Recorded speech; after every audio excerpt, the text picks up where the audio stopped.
जब मैं 3 साल का था तब मैं किसी और से एक्सचेंज हो गया था। गुड न्यूज़ ये है कि ये फैमिली बहुत रिच है और मुझे बचपन से ही पता था कि वो एक फेक यंग मास्टर है। मुझे ये भी पता था कि एक दिन ये कपल मेरी आइडेंटिटी पहचान लेंगे। तो इस टेम्पररी सुपरनैचुरल एबिलिटी का फायदा उठाते हुए मैंने उनके लिए पहले से ही एक सरप्राइज रेडी रखा। जब तक वो मुझे रियल यंग मास्टर के लिए बाहर निकालना चाहते हैं, तब तक मैं उनसे बिना किसी रहम के सब कुछ छीन सकता हूँ। जिस दिन मैं 20 साल का हुआ, मुझे पता चला कि जियान फैमिली के पेरेंट्स चुपके से अपने खुद के बायोलॉजिकल सन को ढूंढ रहे हैं। मैंने देरी नहीं की। उसी रात मैं अपनी फियांसे के साथ सोया, जिसने अभी तक मेरी आइडेंटिटी नहीं जानी थी, जब तक कि अगले दिन मेरी आइडेंटिटी सबके सामने नहीं आ गई। मेरी फैमिली ने मुझे एक चेक दिया। हियान, ये लो 50 मिलियन। मुझे तुम्हारी जगह पता है। आसाओं को शर्मिंदा मत करना। यह सुनते ही मैंने एक सेकंड भी सोचे बिना अपना नेम साइन कर दिया। मैंने चेक लिया और निकल गया। इस फीलियल सन को यही रहने दो। जो रुकेगा उसको फियांसे के पास वाले मेल असिस्टेंट का सामना करना पड़ेगा। Poor student, white moonlight. Real young master को ही ये सब संभालने दो। मैं एक फीमेल नॉवेल का एक सेकेंडरी मेल कैरेक्टर हूँ। प्लॉट के हिसाब से डिनर के बाद मेरी फियांसे उस पुअर स्टूडेंट को बैंक्वेट में वेटर की तरह काम करते हुए दिखेगी। मेरी फेक यंग मास्टर वाली आइडेंटिटी भी अचानक खुल जाएगी। मैं मुश्किल में फंस जाऊंगा और वहां से मेरी लाइफ फीमेल लीड का रास्ता साफ करने के लिए एक टूल की तरह बर्बाद हो जाएगी, जिसे मेल लीड कुचल देगा। एक फीलियल सन को भी पता होगा कि वो एक सेकेंडरी मेल कैरेक्टर है। मुझे नहीं पता कि इसे कैसे हैंडल करना है। सही काम यह है कि पेट भर के खाओ पियो और जल्दी से निकल लो। असन, तुम्हें क्या हुआ है? मेरी फियांसे सू किंग सू ने मुझे खोया खोया देखा। वो मेरे पास बैठी और मुझसे पूछा। उसने एक कस्टम मेड इवनिंग ड्रेस पहनी थी जो उसकी बॉडी पर एकदम फिट थी। उसकी स्किन लाइट में जेड की तरह चमक रही थी। क्योंकि उसने बैंक्वेट में थोड़ी अल्कोहल पी थी, उसके बेबी चबी चीक्स थोड़े लाल हो गए थे। वो बहुत सुंदर लग रही थी। मैं अपनी लाइफ के बारे में सोचकर थोड़ा घूम गया था। कुछ नहीं, शायद मैं थोड़ा थक गया हूं। किंगसू, तुम पहले शावर क्यों नहीं ले लेती? सू किंगसू ने मुझे गुस्से से देखा और पूछा, क्या हुआ? क्या मेरे बॉडी से अल्कोहल की स्मेल तुम्हें परेशान कर रही है? मैंने तुरंत एक भोला सा चेहरा बनाया और कहा, बिल्कुल नहीं। मैं बस देख रहा था कि बहुत देर हो गई है और मैं पहले थोड़ा आराम करने का सोच रहा था। सू किंगसू ने एक झूठी स्माइल दी और अपना गुस्सा दिखाया।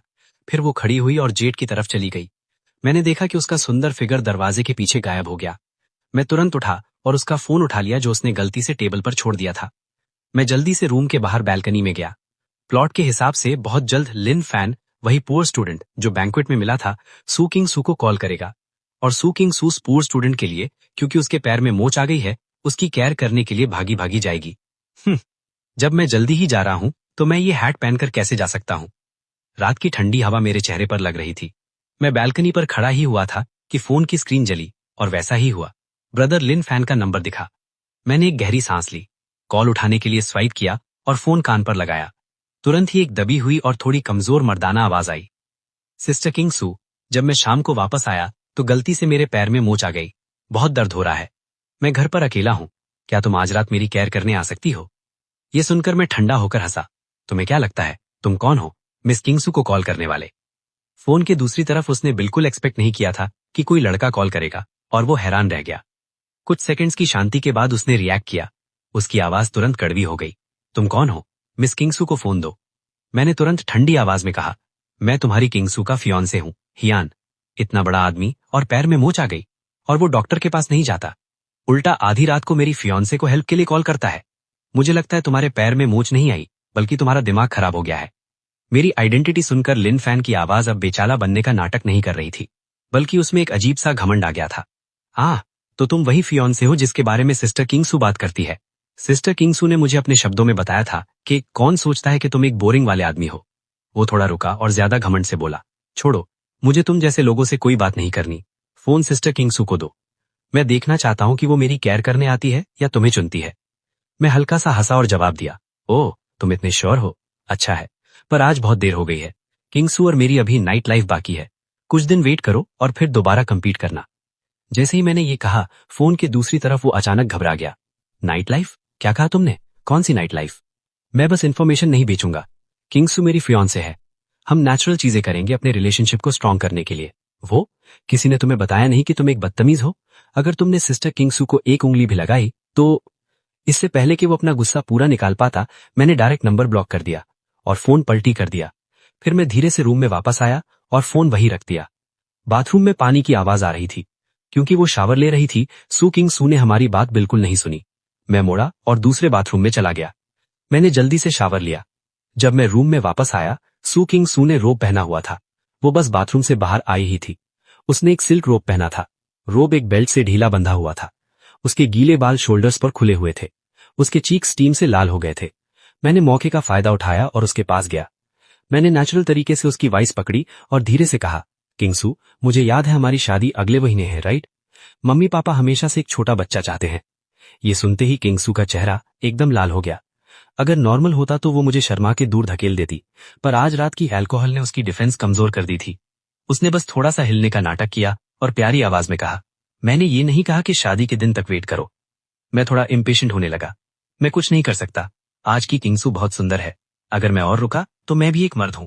इतने साल की एंगेजमेंट के बाद किंगसू का मुझसे बहुत लगाव है और अभी तो प्लॉट शुरू ही हुआ है। उसके दिल में उस दूसरे बंदे की जगह इतनी नहीं हुई है कि मैं हिल जाऊं। सबसे इंपॉर्टेंट ये था कि वो उस कॉल का जवाब नहीं दे सकी। देर से मेरी नींद एक फोन की घंटी से खुली। मैंने बिना देरी किए रोब पहना और धीरे से नीचे गया। जैसे ही मैंने दरवाजा खोला, मैंने अपने पेरेंट्स को एक यंग लड़के के साथ खड़ा देखा। उस लड़के ने पुराने फीके कपड़े पहने थे। वो पतला था और सर झुकाए खड़ा था। ये वही रियल यंग मास्टर था जो आम लोगों के बीच रह रहा था, हियान श्याओ। इस पॉइंट पर मैंने अनजान बनने का नाटक किया। मैं साइड होकर दरवाजा खोला और पूछा, डैड, मॉम, इतनी जल्दी क्यों? कुछ हुआ है क्या? जियान के फादर और मदर ने एक दूसरे को गुस्से में देखा और उस पतले लड़के को लिविंग रूम में ले गए।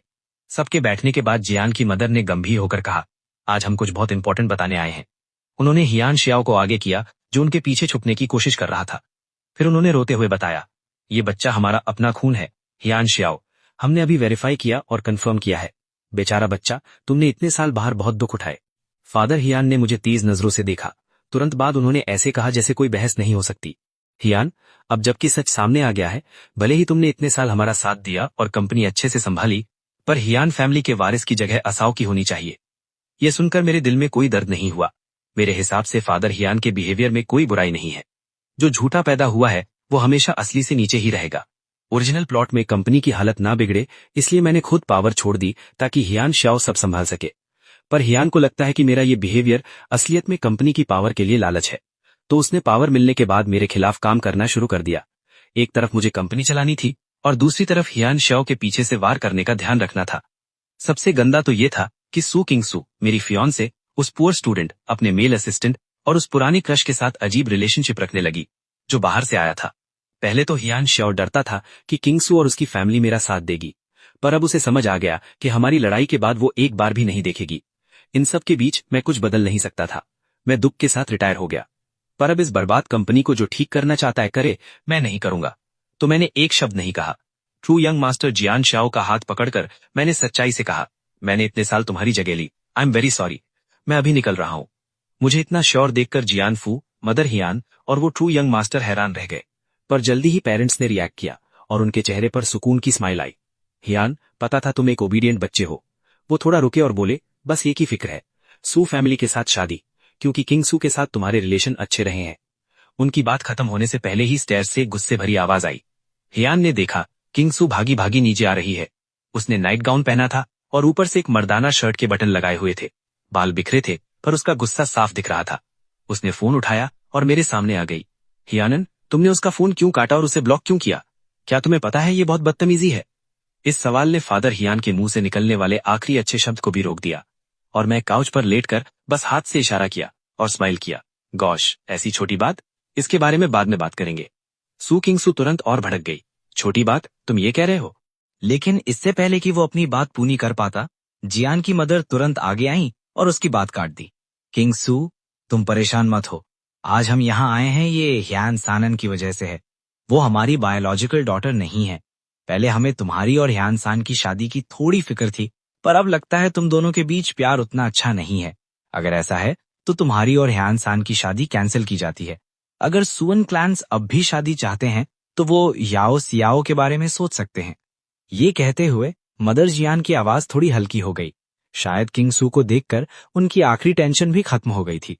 ये अचानक मिली न्यूज ने किंगसू को हैरान कर दिया, जो पहले गुस्से में थी। ये देखकर कि किंगसू को कोई ऐतराज नहीं है, मदर जियान ने जल्दी से अपने बैग से एक पहले से रेडी किया हुआ चेक निकाला और मेरे सामने फेंक दिया। हियान सान, ये लो 50 मिलियन, इसे रखो। हमारे रिश्ते की जो थोड़ी बहुत कद्र बची है उसे कॉम्पनसेशन समझो। जियान फैमिली छोड़ो और अपना रास्ता देखो। याओ सियाओ को किसी ऑकवर्ड सिचुएशन में मत डालना। मैंने उस हल्के से चेक को देखा और साइड में एक नजर डाली। इसका शायद कोई मतलब था, पर आखिर में उसने बस अपने होठ बीच लिए। सू किंग सू ने मुझे एक अजीब एक्सप्रेशन के साथ देखा। फिर एकदम फैसला करते हुए तुमने चेक लिया, पेन उठाया और टर्मिनेशन कॉन्ट्रैक्ट पर अपना फुल नेम साइन कर दिया। मैंने चेक अपनी रोब की पॉकेट में डाला। मैंने सच्चाई से कहा, ठीक है, मैं समझ गया। इतने साल मेरा ध्यान रखने के लिए थैंक यू। ये कहने के बाद मैंने किसी और को नहीं देखा। मैं मुड़ा और सीधा दरवाजे की तरफ निकल गया। मैंने अपना सामान तक नहीं लिया। फिर मेरे पीछे मैंने धीरे से अपने अडॉप्टिव पेरेंट्स की आवाज सुनी, जो उस रियल यंग मास्टर को तसल्ली दे रहे थे। सू किंग सू ने आखिर में रिएक्ट किया और गुस्से में मेरे पीछे भागी। रुको ह्यान, स्टॉप, साफ साफ बताओ कि लिन फान के कॉल का क्या चक्कर है। मैं नहीं रुका। मेरे होठ पर एक स्माइल थी। मैंने कहा, मुझे समझाने दो। अब कहने को बचा ही क्या है। जिसे इस कचरे में फंसना है फंसे, मैं तो जा रहा हूं। नीला समुंदर, नीला आसमान और सुनहरी रेत। 3 दिन बाद मैं सुकून से बीच पर रेत पर लेटा हुआ एक प्रोफेशनल मसाज एंजॉय कर रहा था, जो मेरी पुरानी थेरेपी की कमी पूरी कर रहा था। समुंदर की गर्म हवा मेरी स्किन को छू रही थी, जिसमें नमक की खुशबू थी। मैंने अपने दिमाग में बस कार्पे डिएम यानी पल को जियो छाप लिया था। जैसे ही मुझे नींद आने वाली थी, दोपहर की धूप में एक परछाई मेरे ऊपर आई। थेरेपिस्ट के हाथ रुक गए। मैं गुस्से में आंखें खोली। एक सुंदर और खुश मिजाज लड़की मेरे सामने खड़ी थी। उसने एक ब्लैक ड्रेस पहनी थी जो बहुत महंगी लग रही थी। मैं हैरान रह गया। क्या ये मेरी छोटी बहन नहीं है जो बाहर गई थी, जियान रोसांग? ऐसा ही है। मैं जियान फैमिली का अकेला बच्चा नहीं हूं। मेरी एक छोटी बहन भी है, मुझसे 2 साल छोटी। ये कोई फेक मिस नहीं, बल्कि रियल मिस है। बस 2 साल पहले जियान रोसांग पढ़ने के लिए बाहर चली गई थी। प्लॉट में उसके बारे में ज्यादा नहीं बताया था, तो मैंने एक्सपेक्ट नहीं किया था कि वो मेरे पास आएगी। वो 2 साल पहले वाली लड़की अब एकदम बदल गई थी, रिच और बहुत सुंदर फिगर के साथ। उसका लुक एकदम कमाल का था। हियान रोसांग ने जब देखा कि मैंने उसे पहचान लिया है, तो बिना कुछ बोले वो नीचे बैठी और मुझे गले लगाकर रोने लगी। भाई, क्या अभी आप वेकेशन के मूड में हैं? हमारा परिवार बर्बाद होने वाला है। कंपनी उस यूजलेस हियान शियाओ की वजह से खत्म हो रही है। किंग सू को खुश करने के लिए वो बिना सोचे समझे ऐसे प्रोजेक्ट्स कर रहा है जिनका मार्केट से कोई लेना देना नहीं है। वो पानी की तरह पैसा बहा रहा है, पर इतना ही नहीं, कंपनी का प्रेसिडेंट होकर भी उसे अपनी इमेज की परवाह नहीं है। वो सोशल मीडिया पर किंग सू के मेल असिस्टेंट से लड़ रहा है और एक दूसरे को गाली दे रहे हैं। ये बात न्यूज में आ गई है। कंपनी के शेयर्स गिर गए हैं। मैं देश वापस आई और सब कुछ बिखर चुका है। भाई, जल्दी से जिन लिंक वापस चलो, मैं आपकी हेल्प करूंगी। उसने मेरा सर घुमा दिया। मैं मुश्किल से खड़ा हुआ और अपनी फॉस्टर सिस्टर को थोड़ा पीछे किया, क्योंकि वो बहुत एक्साइटेड थी। रोसांग, परेशान मत हो, पहले शांत हो जाओ और मेरी बात सुनो। अब मैं हियान फैमिली का हिस्सा नहीं हूं। जियान फैमिली बढ़े या गिरे, इससे मेरा कोई लेना देना नहीं है। रोसांग ने हैरानी से मुझे देखा। भाई, आपको क्या हो गया है? आप ऐसी बातें कैसे कर सकते हैं? आपने ही मुझे कहा था कि हियांग एक ऐसा मास्टरपीस है जिसे आपने अपना दिन रात देकर बनाया है। आपने कहा था कि आप इसे और ऊपर ले जाएंगे। अभी आपकी आंखों के सामने बर्बाद हो रहा है। आप चुप कैसे रह सकते हैं? मैंने ना में सर हिलाया। फिर मैं वापस अपनी आरामदायक चेयर पर लेट गया। एक ठंडा कोकोनट लिया और एक सिप ली। हाँ बिल्कुल, कंपनी छोड़ने के बाद मुझे समझ आया कि लाइफ सिर्फ काम नहीं है। धूप सेकना, कोकोनट पीना और लाइफ एंजॉय करना भी सही है। नहीं भाई, प्लीज आप ऐसा मत सोचिए। इस वक्त जियान रोसांग परेशानी में मेरी चेयर के पास नीचे बैठ गई और रोने लगी। मेरा हाथ खींचकर मुझे इस आलस से निकालने की कोशिश करने लगी। भाई, मुझे पता है आप गुस्से में हैं क्योंकि मॉम डैड ने आपको इतनी बेदर्दी से कंपनी से निकाल दिया। आपको बुरा लग रहा है, पर मैं हियान रोसांग पूरी तरह से आपके साथ हूँ। भले ही हमारा खून का रिश्ता ना हो, पर आप ही मेरे अकेले भाई हैं। अगर मैं उस दिन वहां होती तो मैं मॉम डैड और हियान को अच्छे से सुनाती। एक अच्छी डांट से कुछ बिगड़ता नहीं। ओह हाँ, और वो बेशर्म औरत तुम्हारी किंग सू, मैं मौका मिलते ही उसे एक थप्पड़ मारूंगी, आपका बदला लेने के लिए। हियान रोसांग की मुट्ठी बंद देखकर मैंने हल्के से हंसते हुए कहा, रोसांग, मुझे तुम्हारी बात अच्छी लगी, पर ऐसा नहीं है कि मैं हेल्प नहीं करना चाहता। बात यह है कि मैंने उस अग्रीमेंट पर साइन कर दिए हैं। जियान फैमिली से सारे रिश्ते खत्म करने का पेपर। एक आउटसाइडर किस हक से हियान ग्रुप के अंदर के काम में दखल देगा? ये सही नहीं होगा। आह! ये सुनकर जियान रोसांग की हवा निकल गई। वो हैरान रह गई। उसे समझ नहीं आया क्या कहे। उसकी आंखें थोड़ी हल्की पड़ गई। उसने धीरे से कहा, शायद सच में कोई रास्ता नहीं है। लेकिन कुछ सेकंड्स बाद वो फिर से मेरे सामने आई और उसके दिमाग में कुछ शरारत थी। उसने स्माइल किया और कहा, भाई, असलियत में ऐसा नहीं है कि कोई रास्ता नहीं है।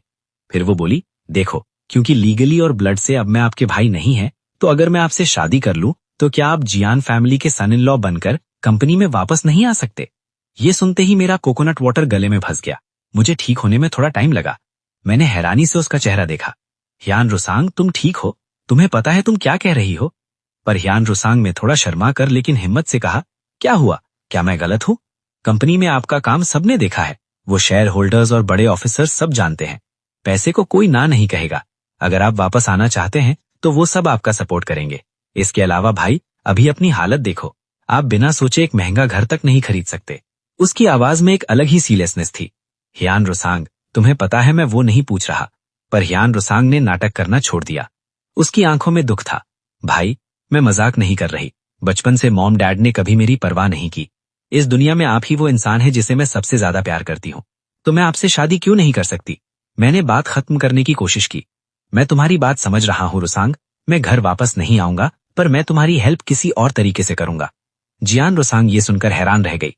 तो भाई, क्या आप कंपनी कंट्रोल करना चाहते हैं? तुम्हें हमेशा दूसरों पर डिपेंड रहने की जरूरत नहीं है। तुम खुद क्यों नहीं संभालती? वो इंसान बनो जो सब बदल दे। भूलो मत, तुम भी एक एयर हो। मैंने कहा। मैं? जियान रुसांग ने धीरे से रिपीट किया। उसकी आईब्रोज थोड़ी सिकुड़ गईं। पर मैं अभी देश वापस आई हूं। मुझे मार्केट या कंपनी के रिश्तों के बारे में कुछ नहीं पता। मैंने उसकी झिझक रोकी और कहा, जो नहीं पता वो सीख सकती हो। जो नहीं जानती उस पर रिसर्च करो। मैं तुम्हें सब सिखाऊंगा। इसके अलावा क्या तुमने नहीं कहा था कि ह्यान शियाओ यूजलेस है? एकदम यूजलेस। क्या मुझे खुद आना पड़ेगा? मैंने उसे समझाया कि अगर वो नहीं करेगी तो उसका हिस्सा भी चला जाएगा। अगले कुछ दिनों तक मैंने बीच को बाय बाय कह दिया और जियान रुसांग को हर डिपार्टमेंट के हेड की पर्सनालिटी, मार्केट के ट्रेंड्स और बोर्ड ऑफ डायरेक्टर्स के बीच की लड़ाई का फायदा कैसे उठाना है वो सब सिखाना शुरू कर दिया। मैंने उसे बताया कि कैसे ह्यान फैमिली के बेकार प्रोजेक्ट्स को खत्म करना है और अपनी एक टीम बनानी है। जियान रुसांग खुद बहुत टैलेंटेड है। वो अपनी सर्वाइवल के लिए लड़ रही थी। उसकी प्रोग्रेस बहुत फास्ट थी। वो स्टेप बाय स्टेप ग्रुप के अंदर अपनी जगह बना रही थी और सबूत इकट्ठे कर रही थी कि कैसे ह्यान फैमिली कंपनी का नुकसान कर रही है। साथ ही मीडिया का यूज करके उसने ह्यान शियाओ की बदनामी और उसकी बेकार बातें सबके सामने ला दी। आखिर में बार बार बोर्ड मीटिंग्स और लोगों के प्रेशर की वजह से ह्यान शियाओ को साइड कर दिया गया। किंग सू भी उसके लिए आखिरी तिनका साबित हुई। मतलब उसने भी साथ छोड़ दिया। अगर फादर जैन बीच में आते भी थे तो भी वो कुछ नहीं कर पाते। उससे ह्यान आई की सारी पावर से निकाल दिया गया था। बस नाम के लिए एक छोटी सी जगह बची थी। वो एकदम बाहर हो गई थी। जैन रूसोवोंग धीरे धीरे बड़ा होता गया। पहले वहां सिर्फ मजाक और खराबी थी, लेकिन जब से ह्यान शाओ का एक्सीडेंट हुआ वो एकदम बदल गया। वो अब वो पहले वाला यंग मास्टर नहीं रहा जो उसके सामने दिखावा करता था, बल्कि वो बहुत ज्यादा गुस्से वाला और चिड़चिड़ा हो गया था और बार बार उसके पास अपनी परेशानियां लेकर आता और मदद मांगता, जिससे वो बहुत परेशान हो जाती थी। और वो गरीब स्टूडेंट लेन फैन जिस पर उसने कभी तरस खाया था, उसने कई बार अलग अलग एंटरप्रेन्योरियल प्लान्स दिखाए ताकि उससे इन्वेस्टमेंट मिल सके, लेकिन हर बार उसे नाकामी ही मिली। जब उसने इन्वेस्टमेंट देने से मना कर दिया तो उसने कोशिश छोड़ दी थी। इससे उसके मतलबी नेचर का पता चलता था। वो पैसा लेकर भागना चाहता था। उसे याद रखो, उसे सीधा पुलिस को बता दो और जेल में डलवा दो। उसका असिस्टेंट जो इतना ध्यान देता था, आज परिवार के मिलने के बाद भी वो बिना किसी शर्म के रूसोंग का मजाक उड़ा रहा था। अगर वो मजाक उड़ाने नहीं आता तो उसे ये बात पता भी नहीं चलती। अब उसने उसे कंपनी से निकाल दिया है और हमेशा के लिए रोक दिया है। उसके साथ रहने वाले लोग अब साफ हो गए जैसे पानी की लहर पीछे चली जाती है और बस थोड़ी गंदगी रह जाती है। सू क्विंग सू खिड़की के पास गई और शहर की चमकती हुई लेकिन ठंडी रात को देखने लगी। उसके दिल में एक ऐसी खालीपन और परेशानी भर गई जो पहले कभी नहीं हुई थी। वो पुरानी बातों को याद करने लगी, जब उनकी एंगेजमेंट हुई थी। उस वक्त जब भी तुम्हें कोई परेशानी होती, मैं सबसे पहले आती थी। मेरी नजर हमेशा तुम्हारी तरफ प्यार और ध्यान से रहती थी। बस उस वक्त वो एक सुरक्षित जगह में थी, जैसे किसी के पंखों के नीचे। उसने सोचा ये सब नॉर्मल है, लेकिन अब वो दुख में अपने कंधे रगड़ रही थी। एक ऐसा पछतावा जिसे वो खुद भी पूरी तरह से समझ नहीं पा रही थी। वो दुख उसके दिल में बैठ गया था। उसे अचानक लगा कि जो घर कभी उसका और हियान शाओ का था, वो कितना प्यारा और सुकून वाला था। अगली सुबह जब सू क्विंग सू काम कर रही थी, ऑफिस के दरवाजे पर हल्की दस्तक हुई। उसी की सेक्रेटरी एक अजीब मुस्कुराहट के साथ अंदर आई। क्विंजुए, मेरे पास एक अच्छी खबर है, क्या तुम सुनना चाहोगी? वो दोनों बॉस और वर्कर से ज्यादा अच्छे दोस्त थे। उस सेक्रेटरी को देखकर सू क्विंग ने भी थोड़ी मुस्कुराहट दी। ठीक है, जल्दी बताओ, ज्यादा सस्पेंस मत बनाओ। सेक्रेटरी ने थोड़ी धीमी और एक्साइटेड आवाज में कहा। मुझे एंग से खबर मिली है। वो व्हाइट मूनलाइट जिसे तुम इतना याद करती हो, वो वापस देश आ रहा है। उसकी फ्लाइट आज दोपहर 3 बजे इंटरनेशनल एयरपोर्ट पर पहुंचेगी। ये सुनते ही सू क्विंग की आंखें चमक उठीं। अमाडो, वो सीनियर जिससे सू क्विंग ने बचपन में प्यार किया था, वो उसके दिल का वो हिस्सा था जो दुनिया की गंदगी से दूर था। शायद लेन फैन को देखकर जो बिल्कुल साफ हवा और चमकते चांद जैसा है, वो अपना पुराना और सुंदर एहसास वापस पा सके और इस मुश्किल से निकल जाए। वो तुरंत उठी और आईने के सामने अपने बिखरे बाल और थका हुआ मेकअप ठीक किया। फिर से सू फैमिली की बड़ी बेटी जैसा रूप लिया और एयरपोर्ट के लिए गाड़ी तैयार करवाई। रास्ते में सू क्विंग सू सोच रही थी कि लेन फैन को लेने के बाद वो क्या करेगी, कहाँ खाना खाने जाएंगे और क्या बातें करेंगे। लेकिन जब वो उम्मीद और थोड़ी घबराहट के साथ इंटरनेशनल एग्जिट पर पहुंची तो उसकी नजरें भीड़ में उस पतले और हैंडसम लड़के को ढूंढने लगी। पर उसने वहां किसी और को देखा, हियान सांग। अभी उसने एक साफ अरमानी शर्ट और पैंट्स पहनी हुई थी। उसका खड़े होने का तरीका एकदम सीधा और चेहरे पर एक अजीब सुकून था। वो अपना सूटकेस लेकर आराम से बाहर आ रहा था। सू क्विंग एकदम रुक गई। उसके चेहरे की खुशी अचानक हैरानी में बदल गई। उसने गुस्से में अपनी सेक्रेटरी की तरफ देखा और पूछा, ये क्या हो रहा है? क्या तुमने नहीं कहा था कि सिस्टर लैन आज वापस आ रही हैं? सेक्रेटरी, जो सू क्विंग की गुस्से वाली नजरों से डर गई थी, वो हैरान रह गई। उसने कंफ्यूज होकर देखा, इनलैंग, ये इनलैंग कौन है? वो रुकी। उसका ध्यान उस लिमिटेड एडिशन वॉच पर गया जो उसने सू क्विंग को दी थी, और फिर उसने उन पर्ल इयररिंग्स को देखा जो उसने खास तुम्हारे लिए बनवाए थे। मुझे लगा तुम आजकल ये बहुत पहन रही हो। वो वॉच जो जैन ने दी थी, और ऑफिस में भी कल तुमने वो येड कैबेज रखा था जो उसने दिया था। मुझे लगा तुम सबसे ज्यादा उसी से मिलना चाहती हो। इसीलिए जैसे ही मुझे खबर मिली कि हियान शाओ बाहर से वापस आ रहा है, मैंने तुम्हें बता दिया। सेक्रेटरी को थोड़ा शर्मिंदा देखकर सू क्विंग ने अनजाने में अपने हाथ की वॉच को छुआ। जैसा कहा जाता है, जो खेल में होता है उसे समझ नहीं आता, लेकिन बाहर वाले को सब दिखता है। इस वक्त सेक्रेटरी की बातों ने उसे ये एहसास दिलाया कि शायद वो कोशिश कर रही थी। क्या इसका मतलब यह है कि हियाना ही वो इंसान है जिसे वो सबसे मुश्किल से छोड़ सकती है? इस बात ने सू क्विंग को बहुत शर्मिंदा किया और उसके गाल लाल हो गए। लेकिन जैसे ही उसने उसे दूर जाते देखा, उसके अंदर एक अजीब सी बेचैनी और जल्दी करने का एहसास हुआ। अब जब उसे पता चल गया है कि वो गलत है, तो वो गलती करती नहीं रहेगी। उसे कुछ करना होगा। उसने गहरी सांस ली। सू क्विंग सू ने सेक्रेटरी को छोड़ा और अपनी हाई हील्स पहनकर तेजी से उसके पीछे भागी। हियान शाह, उसकी आवाज घबराहट से थोड़ी कांप रही थी। मैंने अपने कदम रोके और अपनी पुरानी फियोंसे को हैरानी से देखा। सू क्विंग सू, तुम यहाँ क्या कर रही हो? सू क्विंग मुझे देखती रही और खुद को शांत रखने की कोशिश की। मुझे पता है, मैं पहले अच्छी नहीं थी। मैं बहुत जिद्दी थी। मैंने सिर्फ बाहर की चीजें देखी। मैंने बहुत कड़वी बातें कही। मैंने कुछ बेवकूफी वाले काम भी किए। उसने अपनी उंगलियां मोड़ी और हिम्मत जुटाई। उसने वो बात कही जो काफी वक्त से उसके दिमाग में थी। हियान, क्या हम पहले जैसे हो सकते हैं? मैं वादा करती हूं मैं फिर से वैसा नहीं करूंगी। चलो फिर से शुरू करते हैं। हाँ हियान आए, मैं तुम्हारे बिना नहीं रह सकती। ये बातें कहने में उसकी पूरी ताकत लग गई, लेकिन मेरे बोलने से पहले एक साफ और मजाक उड़ाती लड़की की आवाज आई। वाओ, यहाँ कौन है? ओह, ये तो हमारी मिस सू है। सू क्विंग का शरीर टाइट हो गया। उसने पीछे मुड़कर देखा। हियान रूसोंग पता नहीं कब एयरपोर्ट पहुंच गया था। उसने एकदम बढ़िया बिजनेस सूट पहना हुआ था। साफ दिख रहा था कि वो उसे लेने ही आया था। अब अपने हाथ बांधे हुए उसने अपनी पुरानी भोलीपन खो दी थी। वो बड़े और रोब वाले कदमों से आगे बढ़ा और सू क्विंग को ऊपर से नीचे तक देखा। जैन रूसोंग ने मजाक उड़ाते हुए कहा, क्या हो रहा है? मिस सू अपने आसपास के लोगों से थक गई हैं और मेरे भाई को वापस चाहती हैं। शुरुआत में मेरा भाई तुम्हारे लिए कितना अच्छा था। उसने तुम्हें अपना दिल और जान दे दी थी। उसने तुम्हें पलकों पर बिठाया था। और तुमने क्या किया? एक सस्ते लड़के के लिए तुमने उसे बुरा भला कहा। अब लगता है कि कुछ मर्द भरोसे लायक नहीं है। हियान रूसोंग थोड़ा हंसा। उसका बोलने का तरीका और कड़वा हो गया। सू किन सू, क्या तुम्हें सच में लगता है कि जिंदगी इतनी आसान है? अगर मेरा भाई अभी चांद मांगे तो मैं उसे वो दे दूंगा। मैं वापस जाकर तुम्हारे जैसे खराब हो चुके मून केक को क्यों उठाऊं? ये बातें तीर की तरह सू क्विंग के दिल में चुभ गईं। उसका चेहरा पीला पड़ गया और वो मुश्किल से खड़ी हो पा रही थी। उसने मेरी तरफ पछतावे से देखा। आसान, मुझे बस बेवकूफ बनाया गया था। अब मुझे एहसास है कि मेरे दिल में सिर्फ तुम हो। तुम्हारे दिल में अब भी मेरे लिए फीलिंग्स होंगी ना? ये सुनकर मैंने हाथ हिलाया। सू क्विंग सू, हम अब साथ नहीं हैं। तुम्हें ये सब बताने की जरूरत नहीं है। रूसोंग, चलो चलते हैं। एलिवेटर तुरंत नीचे गई और उसने बड़े प्यार से मेरा हाथ पकड़ लिया। उसका बोलने का तरीका एकदम हल्का और प्यारा हो गया। भैया, गाड़ी बाहर वेट कर रही है। मैंने खास तौर पर किचन में तुम्हारा पसंदीदा खाना बनवाया है। चलो जल्दी घर चलते हैं। मैंने थोड़ा मुस्कुराया। मैंने जैन रूसोंग को मेरा हाथ पकड़ने दिया। मैं वहां खड़ी सू क्विंग के पास से गुजर गया। मैंने उसे एक बार भी मुड़कर नहीं देखा। मैं जैन फैमिली के पुराने घर के लिविंग रूम में वापस आया। वहां बहुत रोशनी थी। हवा में खाने की बहुत अच्छी खुशबू आ रही थी। जैन रूसोंग ने जल्दी से मुझे खाना परोसा और साथ में सू क्विंग की बुराई भी करती रही। मैंने सुना और कभी कभी जवाब दिया, लेकिन खाते वक्त मेरी आंखों के सामने धुंधलापन आने लगा। इससे पहले कि मैं बेहोश हो जाता, मैंने अपनी भारी आंखें खोली।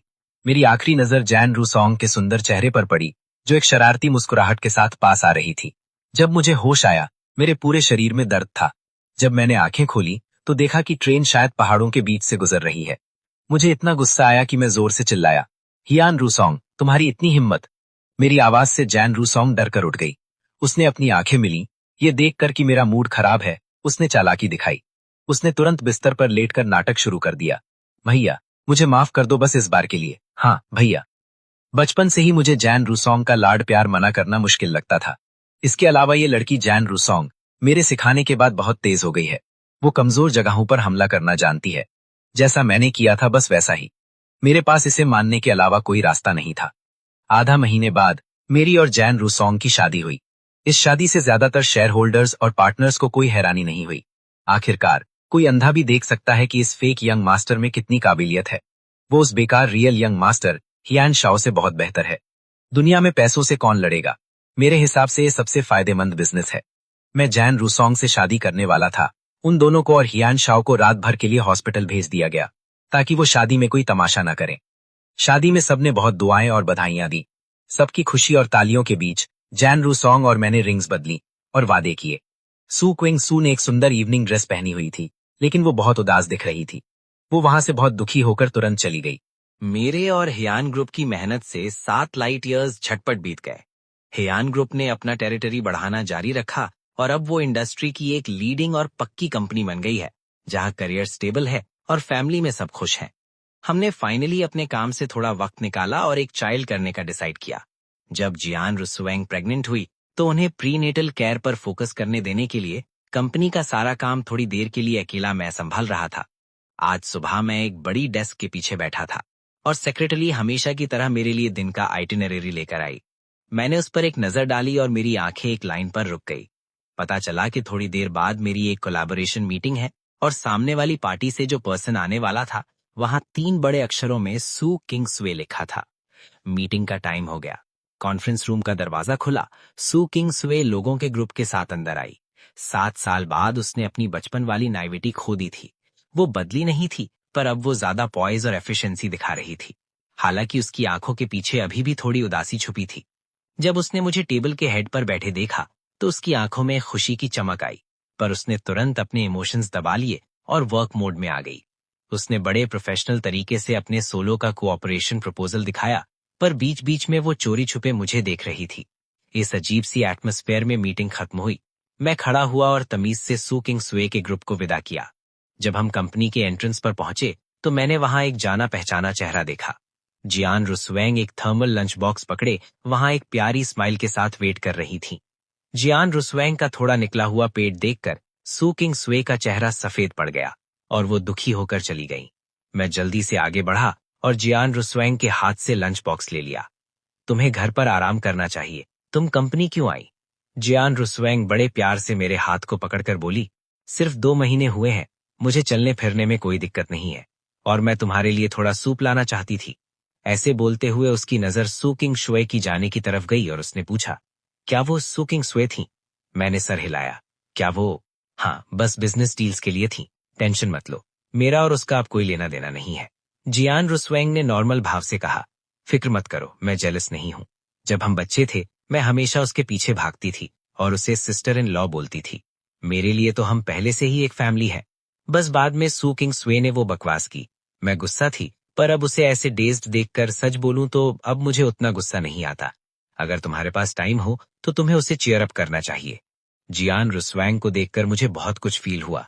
ठीक है, अगर मौका मिला तो मैं उसे एडवाइस दूंगा। वो इससे निकल पाएगी या नहीं ये उस पर डिपेंड करता है। जो भी हो, हमारी जिंदगी खुशी के रास्ते पर निकल चुकी है। इसके बाद हमने हियान ग्रुप के चेयरमैन मिस्टर हियान सन को स्पीच देने के लिए बुलाया।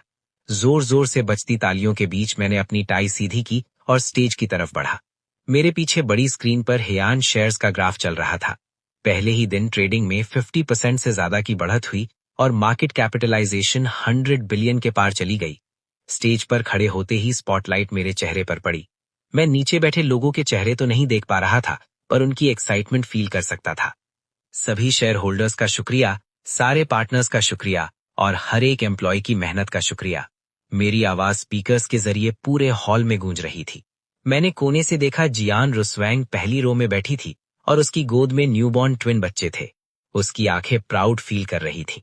हाँ, मैं जियान सन, एक नकली मास्टर जिसे पैदा होते ही बदल दिया गया था, अब इस बिजनेस एम्पायर के टॉप पर हूँ। पर मुझे पता है ये तो बस शुरुआत है। फ्यूचर में हियान पूरी दुनिया में फैलेगा और एक असली इंटरनेशनल जायंट बनेगा।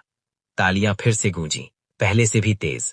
तभी एक कोने से अजीब सी आवाज आई, हियान, तुम एक धोखेबाज हो, तुम्हें यहाँ रहने का क्या हक है? पूरी जगह एकदम सन्नाटा छा गया। मैंने उस आवाज की तरफ देखा। मैंने देखा जियान श्याओ एक ग्लास पकड़े लड़खड़ाते हुए खड़ा था और उसके चेहरे पर एक अजीब स्माइल थी। शायद इन लोगों को पता नहीं है, पर यह हियान फैमिली का लीडर असली में हियान फैमिली का खून है ही नहीं, ये एक धोखेबाज है। भीड़ में बातें शुरू हो गईं। रिपोर्टर्स फटाफट फोटो खींचने लगे और फ्लैशेस से पूरा हॉल भर गया। मैं थोड़ा मुस्कुराया, स्टेज से नीचे उतरा और धीरे से जियान श्याओ की तरफ गया। क्या तुम्हारा हो गया? जियान श्याओ हैरान रह गया। उसे उम्मीद नहीं थी कि मैं इतना काम रहूंगा।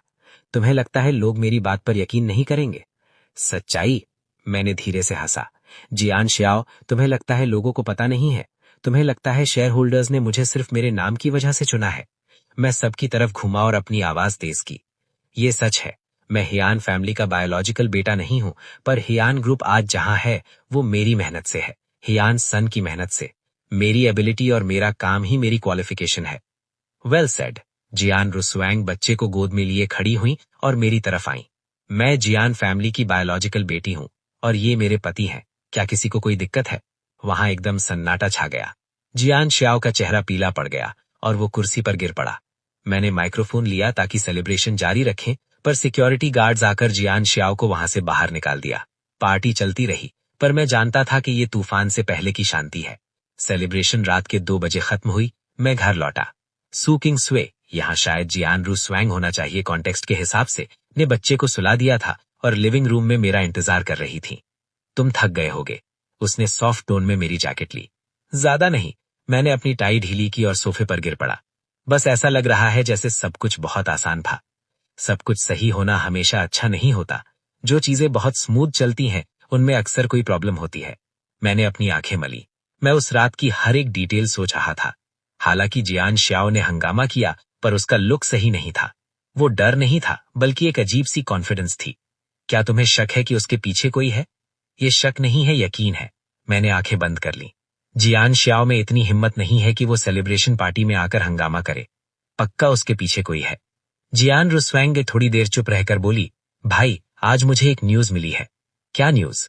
लिन फैन, जो सू किंग स्वे का क्रश था, वो वापस आ रहा है। मैंने आंखें खोलकर उसे देखा। कब? इन 2-3 दिनों में। जियान रुस्वैंग का टोन सीरियस हो गया। और मैंने इन्वेस्टिगेट किया है, इस बार उसका वापस आना सिर्फ एक फैमिली विजिट नहीं है। वो 5 साल से वॉल स्ट्रीट में था और उसके पीछे एक पूरी कैपिटल टीम है। मैं कुर्सी पर सीधा बैठ गया।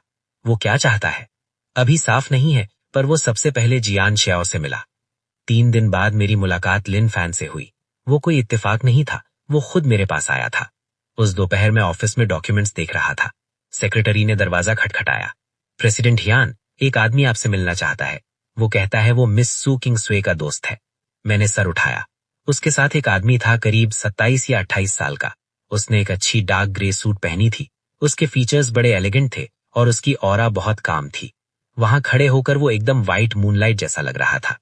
मिस्टर हियान, मिलकर खुशी हुई। उसने स्माइल के साथ हाथ आगे बढ़ाया। मैं लिन फैन हूं। मैंने हाथ नहीं मिलाया, बस कुर्सी पर पीछे होकर बैठ गया। बैठो, यहां किस लिए आए हो? लिन फैन को बुरा नहीं लगा। उसने हाथ पीछे लिया और बैठ गया। मैं एक कोलैबोरेशन की बात करने आया हूं। कोलैबोरेशन? मैंने मजाक उड़ाते हुए कहा।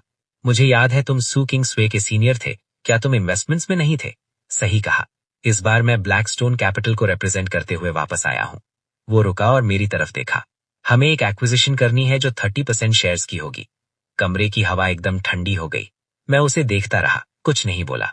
लिन फैन कहता रहा, मिस्टर हियान सन, मैं जानता हूं आपका हियान फैमिली से रिश्ता लिमिटेड है, पर बिजनेस तो बिजनेस है। ब्लैकस्टोन जो प्राइस दे रहा है वो फेयर है। आप सोच सकते हैं। सोचने की कोई बात नहीं है। मैं खड़ा हुआ और खिड़की की तरफ चला गया। हियान का एक भी शेयर नहीं बेचा जाएगा, चाहे प्राइस मार्केट से 50% ज्यादा ही क्यों ना हो। Not for sale. Lin Fan थोड़ी देर चुप रहा, फिर हल्का सा हंसा। मिस्टर हियान सन, आप समझदार आदमी हैं, पर एक समझदार आदमी को पता होना चाहिए कि कभी कभी एक पावरफुल एलाय को रिजेक्ट करने का मतलब एक पावरफुल एनिमी बनाना होता है। मैं घूमा और उसे देखा। तुम मुझे धमका रहे हो? मैं बस फैक्ट्स बता रहा हूँ। लिन फैन खड़ा हुआ और अपनी कफ सीधी की। वैसे एक बात बताना भूल गया, मिस्टर जियान श्याओ पहले ही अपने 10% शेयर्स बेचने के लिए मान गए हैं। उसके जाने के बाद मैं काफी देर तक ऑफिस में अकेला बैठा रहा। जियान श्याओ के पास पहले 15% शेयर्स थे जो फादर हियान ने चुपके से उसे ट्रांसफर कर दिए थे। अगर ये 15% ब्लैकस्टोन के हाथ लग गए और बाकी छोटे शेयर होल्डर्स से मिलाकर वो लोग हियान की सेकंड लार्जेस्ट शेयर होल्डर बन जाएंगे, तब मेरी डिसीजन मेकिंग पावर कम हो जाएगी। मैंने जियान रूसवैंग को फोन किया। रूसवैंग कहाँ हो? In the company. क्या हुआ? जियान श्याओ अपने शेयर्स लिन फैन को बेचने वाला है, तुम्हें पता है? फोन पर सन्नाटा छा गया। फिर जियान रूसवैंग की गुस्से वाली आवाज आई। वो इनग्रेटफुल, मैं अभी जाती हूँ उसके पास। जल्दी मत करो, अगर तुम अभी जाओगी तो वो सतर्क हो जाएगा। मैं पहले कोई सोल्यूशन सोचता हूँ। फोन रखने के बाद मैं विंडो के पास गया। बाहर शहर की रौनक थी, पर मुझे पता था कि एक बड़ा तूफान आने वाला है। रात के 10 बजे मेरा फोन बजा। एक अननोन नंबर था। मैंने उठाया। हेलो हियान, मैं हूँ सुकिंग सुए। उसका गला बैठा हुआ था, लग रहा था वो रो रही है। क्या हुआ? मैं तुमसे मिलना चाहती हूँ, कुछ बातें बतानी है। तुम फोन पर बता सकती हो। थोड़ी देर खामोशी रही, फिर उसकी आवाज आई। ये लिन फैन और जियान श्याओ के बारे में है। वो सिर्फ शेयर्स नहीं लेना चाहते, वो तुम्हें बर्बाद करना चाहते हैं। मैंने अपनी आंखें सिकोली। तुम्हारा मतलब क्या है? मैं फोन पर नहीं समझा सकती। क्या हम इन पर्सन बात कर सकते हैं प्लीज? बस एक बार मैं तुमसे रिक्वेस्ट करता हूँ। मैंने लिविंग रूम के सोफा पर बैठे जियान रूसोंग की तरफ देखा। वो मेरी तरफ एक क्वेश्चनिंग लुक के साथ देख रहा था। कब? कहाँ? कल दोपहर 3 बजे, वही पुराना कैफेटेरिया। ठीक है। फोन रखने के बाद जियान रूसोंग मेरे पास आया और मेरे शोल्डर पर लीन किया। सू किंग स्वे? हाँ। वो तुमसे क्या बात करना चाहता था? उसने कहा कि उसके पास इनलैंड और हियान शाओ के बारे में कुछ न्यूज है।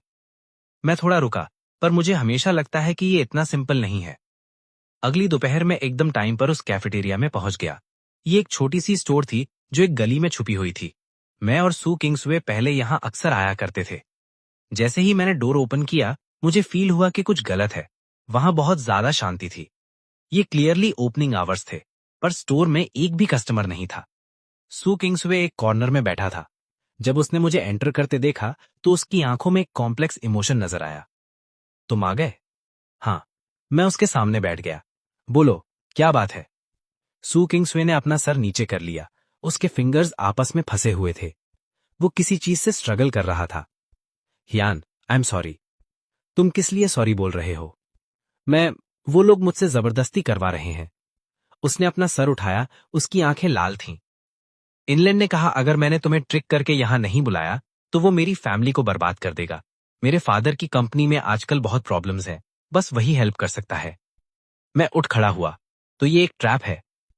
मैंने अपनी बात खत्म ही की थी कि कैफेटेरिया का डोर जोर से खुला और एक ग्रुप अंदर आया। इनलैंड सबसे आगे था। उसके पीछे सूट्स पहने हुए कई लोग थे और 2 लोग कैमरास के साथ थे। मिस्टर हियान, इतनी जल्दी मत जाइए। इनलैंड हंसते हुए पास आया। आज हमने आपको कुछ दिखाने के लिए इनवाइट किया है। उसने क्लैप किया। एक वेटर एक कॉफी लेकर मेरे सामने आया और उसने मेरे सामने रख दी। इसे ट्राई कीजिए। सू किंग्सवे ने अपने हाथों से आपके लिए बनाई है। मैंने कॉफी कप की तरफ देखा और फिर सू किंग्सवे की तरफ देखा। उसका सर नीचे था। वो मेरी तरफ देखने की हिम्मत नहीं कर रहा था। इस कॉफी में क्या है? इनलैंड बिना कुछ बोले बस स्माइल करता रहा। मैंने एक ठंडी हंसी दी। मैं जाने के लिए मुड़ा, पर मुश्किल से एक स्टेप ही लिया था कि मुझे चक्कर आने लगा। अंधेरे में खोने से पहले मैंने उस ट्रैप में गिर गया। लास्ट चीज जो मैंने देखी वो थी सू किंग्सवे का डरा हुआ चेहरा। फिर सब कुछ ब्लैक हो गया। पता नहीं कितना टाइम निकल गया। जब किसी ने मुझे हिलाकर जगाया, मैंने अपनी आंखें खोली और जियान रूसोंग का टेंशन वाला चेहरा देखा। ब्रदर, आप जाग गए? आपने तो मुझे डरा ही दिया था। मैं बैठने की कोशिश की। मुझे पता चला कि मैं कार में हूं। क्या हो रहा है? मैंने सू किंग्सवे के फोन पर एक पेजर लगवा दिया था। जियान रूसोंग ने अपने लिप्स बाइट किए। मैंने नोटिस किया कि उसने आपको उस कैफे में मिलने बुलाया और मुझे ये अजीब लगा। जब मैं वहां पहुंचा, मैंने देखा कि इनलैंड के लोग आपको एक कार में डाल रहे हैं। वो रुका। उसकी आंखों में गुस्सा था। मैंने उन सबको मारा। मैंने थोड़ा सरप्राइज होकर उसकी तरफ देखा। तुमने अकेले? बिल्कुल नहीं। जियान रूसोंग ने मुंह बनाया। मैं अपने साथ 20 बॉडीगार्ड्स लाया था। मैं हंसा। इंटेलिजेंट? ये शायद जियान रूसोंग की एजुकेशन की वजह से है। लेकिन ब्रदर, वो धीरे से बोला, सू किंग सुए भी गायब हो गया है। वो लोग बच नहीं पाएंगे। मैं सीट पर पीछे होकर बैठ गया। मैंने अपनी आंखें बंद कर लीं। पुराने सारे हिसाब बाकी हैं। कोई भी उधार बाकी नहीं रहेगा। घर पहुंचने के बाद मैंने शावर लिया और अपने कपड़े चेंज किए। मैं स्टडी रूम में बैठा था। जियान रूसोंग एक कप गरम टी लेकर आया और मेरे सामने रख दी। ब्रदर, आपका क्या प्लान है? इनलैंड खेलना चाहता है? ठीक है, मैं उसके साथ खेलूंगा। मैंने टी कप उठाया और एक सिप ली। वो शेयर्स एक्वायर करना चाहता है ना? तो ठीक है, उसे बाय करने दो। जियान रूसोंग हैरान रह गया। आपका क्या मतलब है? उसे लगने दो कि विक्ट्री पक्की है और फिर सबसे इंपॉर्टेंट मोमेंट पर एक फेटल ब्लो देना है। मैंने टी कप नीचे रखा और कंप्यूटर ऑन किया। स्क्रीन पर एक डिटेल्ड कैपिटल ऑपरेशन प्लान था। ये कुछ ऐसा था जो मैंने 3 महीने पहले ही प्रिपेयर करना शुरू कर दिया था। इनलैंड को यह नहीं पता कि मुझे पहले से ही पता था कि वो आ रहा है। ब्लैकस्टोन कैपिटल चाइनीज मार्केट में एंटर करना चाहती है और उन्होंने हियान फैमिली को एक रास्ता बनाया है, पर शुरू से ही मेरा उन्हें कामयाब होने देने का कोई इरादा नहीं था। रूसोंग, कल के लिए एक बोर्ड मीटिंग बुलाओ। ठीक है, जियान रूसोंग ने सर हिलाया। मुझे क्या करना होगा? कुछ नहीं। मैंने स्क्रीन पर भरे हुए डेटा को देखा। मैं बस वहां बैठकर लाइंस को देख रहा था। अगली दोपहर 9 बजे बोर्ड ऑफ डायरेक्टर्स की मीटिंग टाइम पर शुरू हुई। मैं टेबल के हेड पर बैठा था और एक एक करके डायरेक्टर्स को आते हुए देख रहा था। आज का एनवायरनमेंट काफी अलग था। कुछ नए फेसेस थे। ब्लैकस्टोन कैपिटल का रिप्रेजेंटेटिव इनलैंड टेबल के दूसरे एंड पर बैठा था। उसके फेस पर एक स्माइल थी और वो काफी कॉन्फिडेंट दिख रहा था। मिस्टर हियान, सब लोग आ गए हैं, सेक्रेटरी ने हमेशा की तरह धीरे से कहा। चलिए शुरू करते हैं। मीटिंग प्लान के मुताबिक चलती रही। परफॉर्मेंस रिपोर्ट्स, प्रपोजल्स की डिस्कशन, सब कुछ नॉर्मल था, जब तक लास्ट टॉपिक नहीं आया। अब हम ब्लैकस्टोन कैपिटल के रिप्रेजेंटेटिव को बोलने के लिए कहते हैं। मैं अपनी चेयर पर रिलैक्स होकर बैठ गया।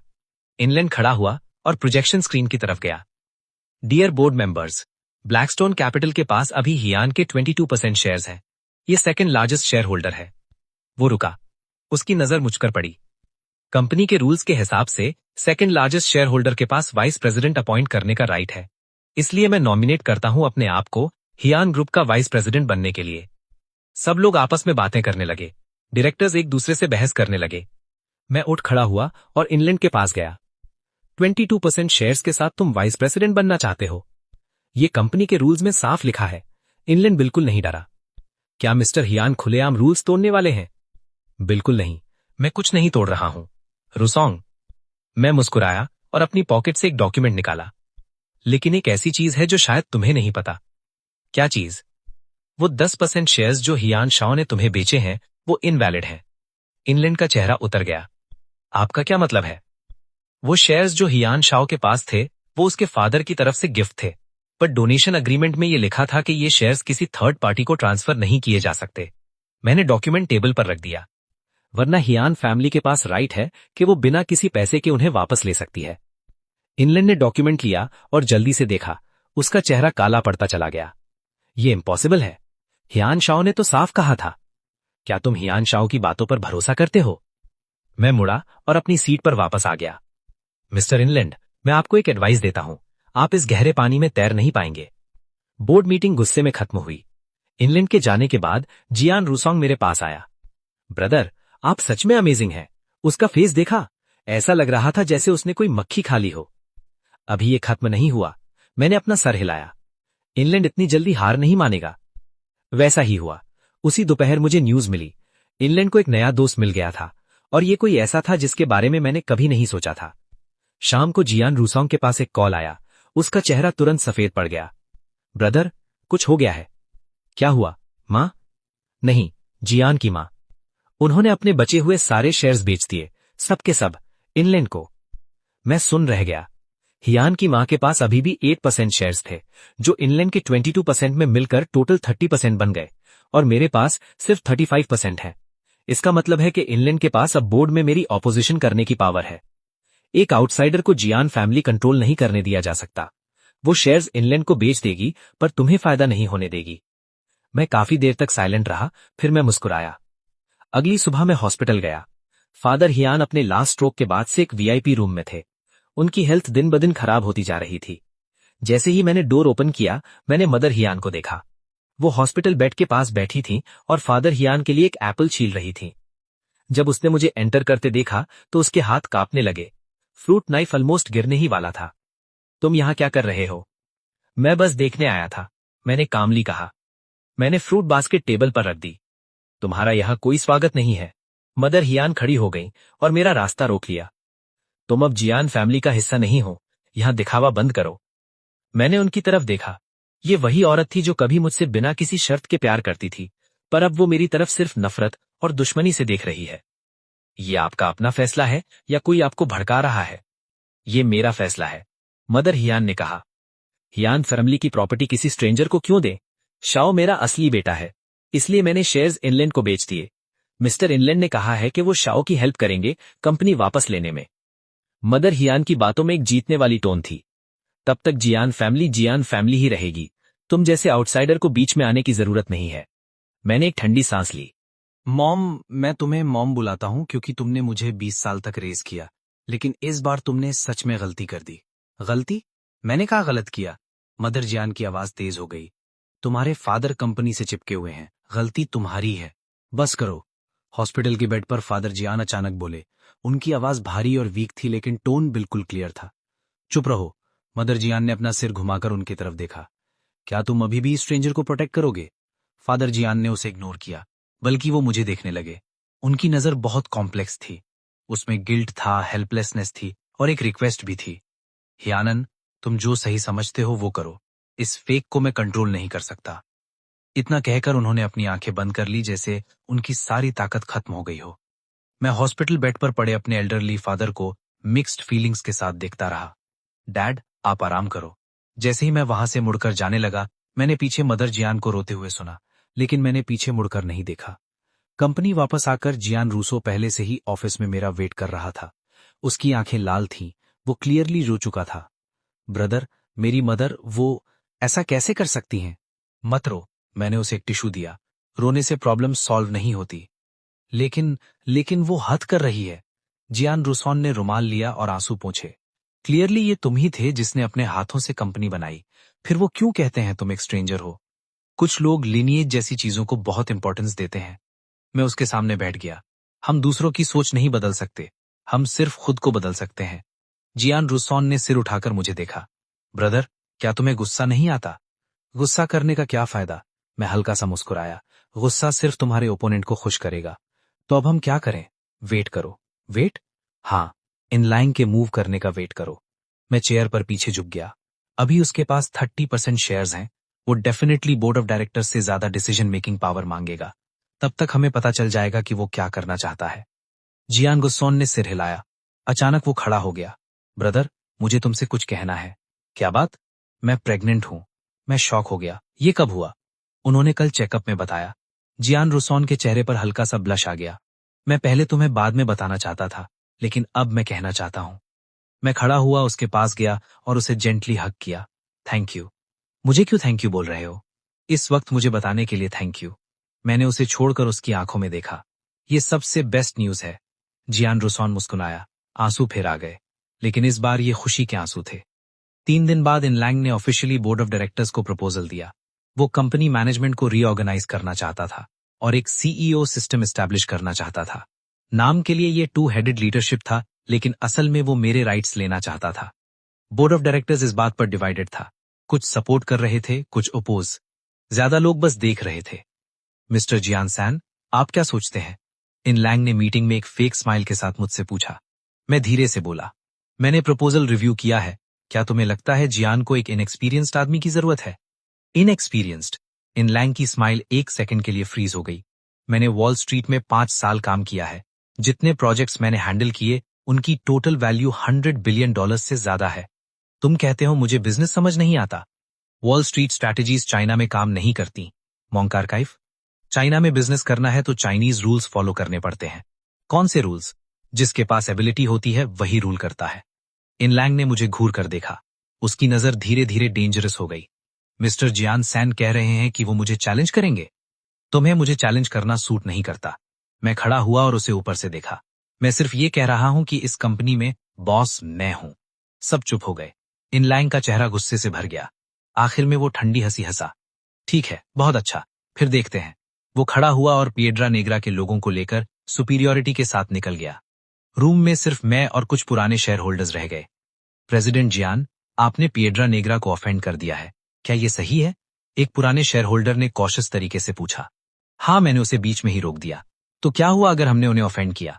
हियान आज तक अपनी स्ट्रेंथ से यहां तक पहुंचा है, किसी की चमचागिरी करके नहीं। वो कुछ नहीं बोला, लेकिन उसकी आंखों में टेंशन थी।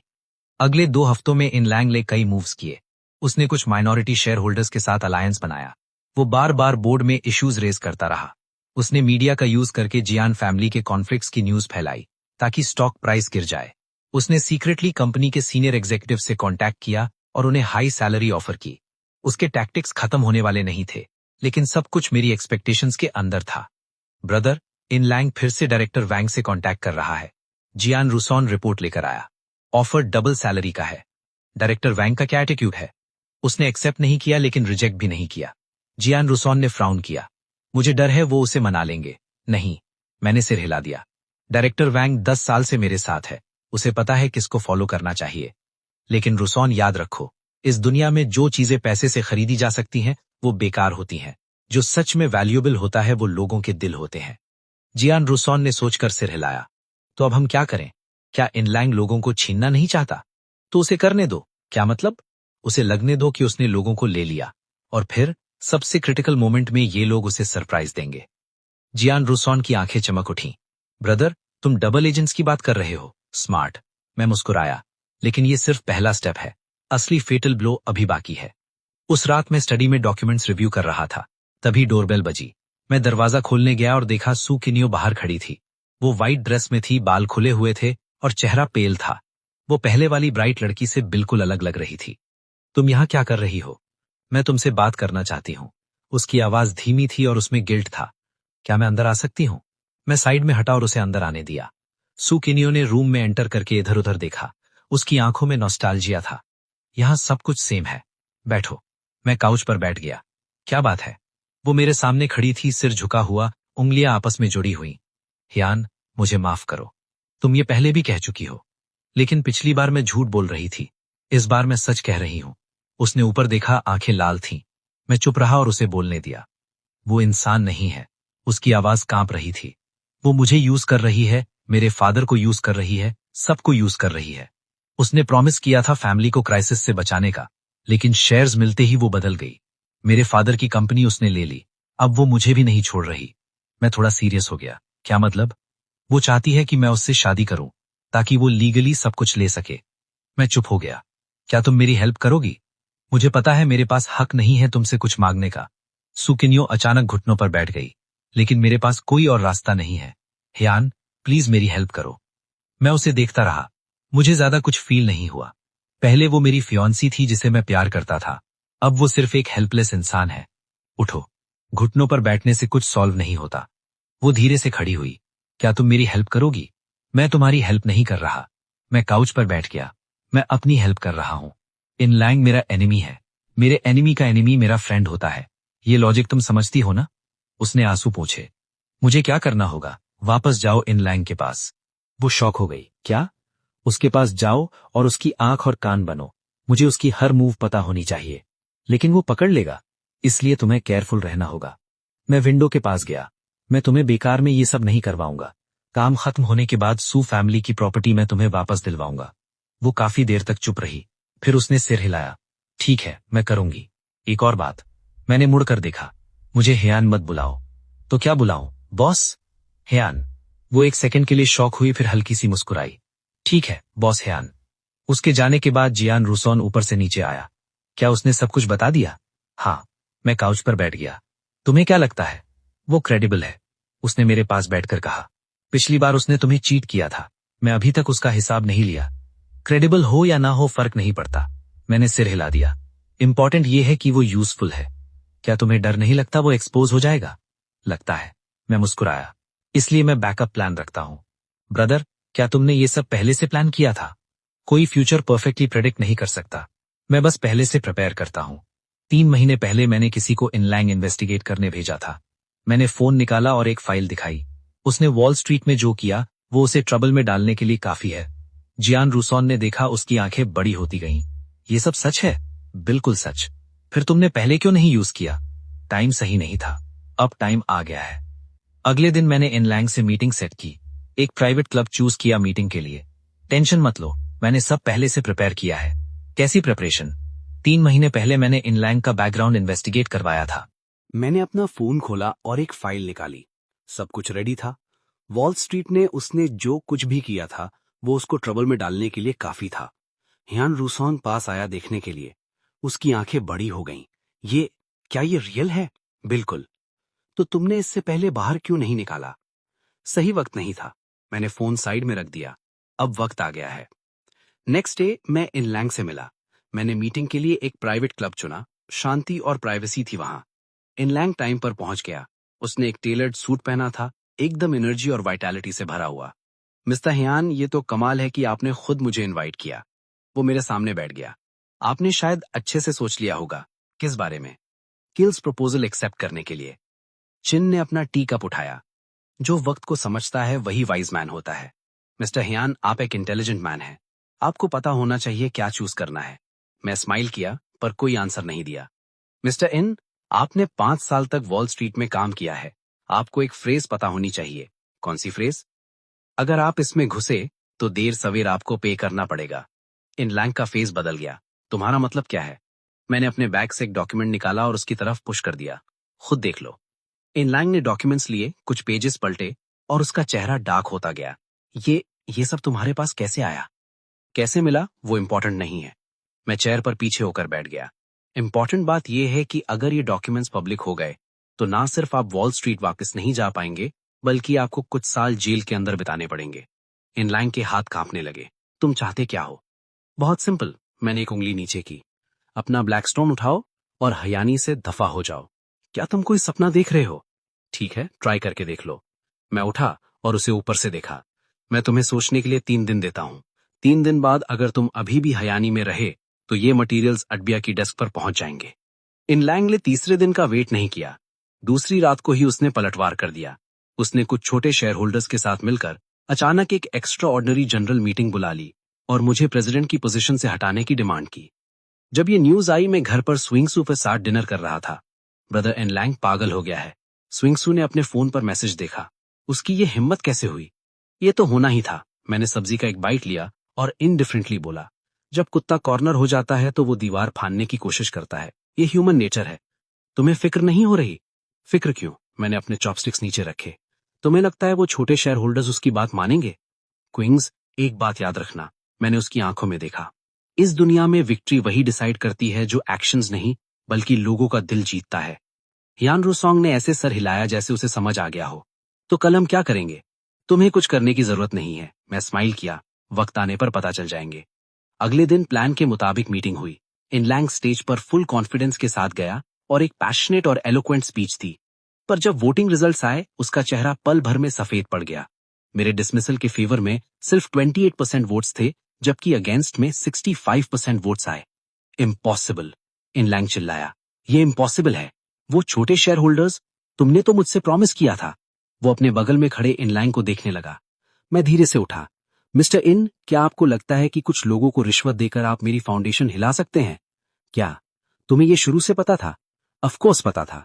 मैं उसके पास गया। क्या आपको लगता है मिस्टर वैंग और बाकी लोग आपने खरीद लिए थे? सच तो यह है कि वो शुरू से ही मेरे आदमी हैं। इनलैंग की आंखें फटी की फटी रह गईं। उसका शरीर कांपने लगा। तुमने मुझे धोखा दिया। ये धोखा नहीं है। मैंने उसके शोल्डर पर थपथपाया। ये बस तुम्हें बताने के लिए है कि चाइना में बिजनेस करने के लिए सिर्फ पैसा होना काफी नहीं है। इनलैंग हार गया, पूरी तरह हार गया।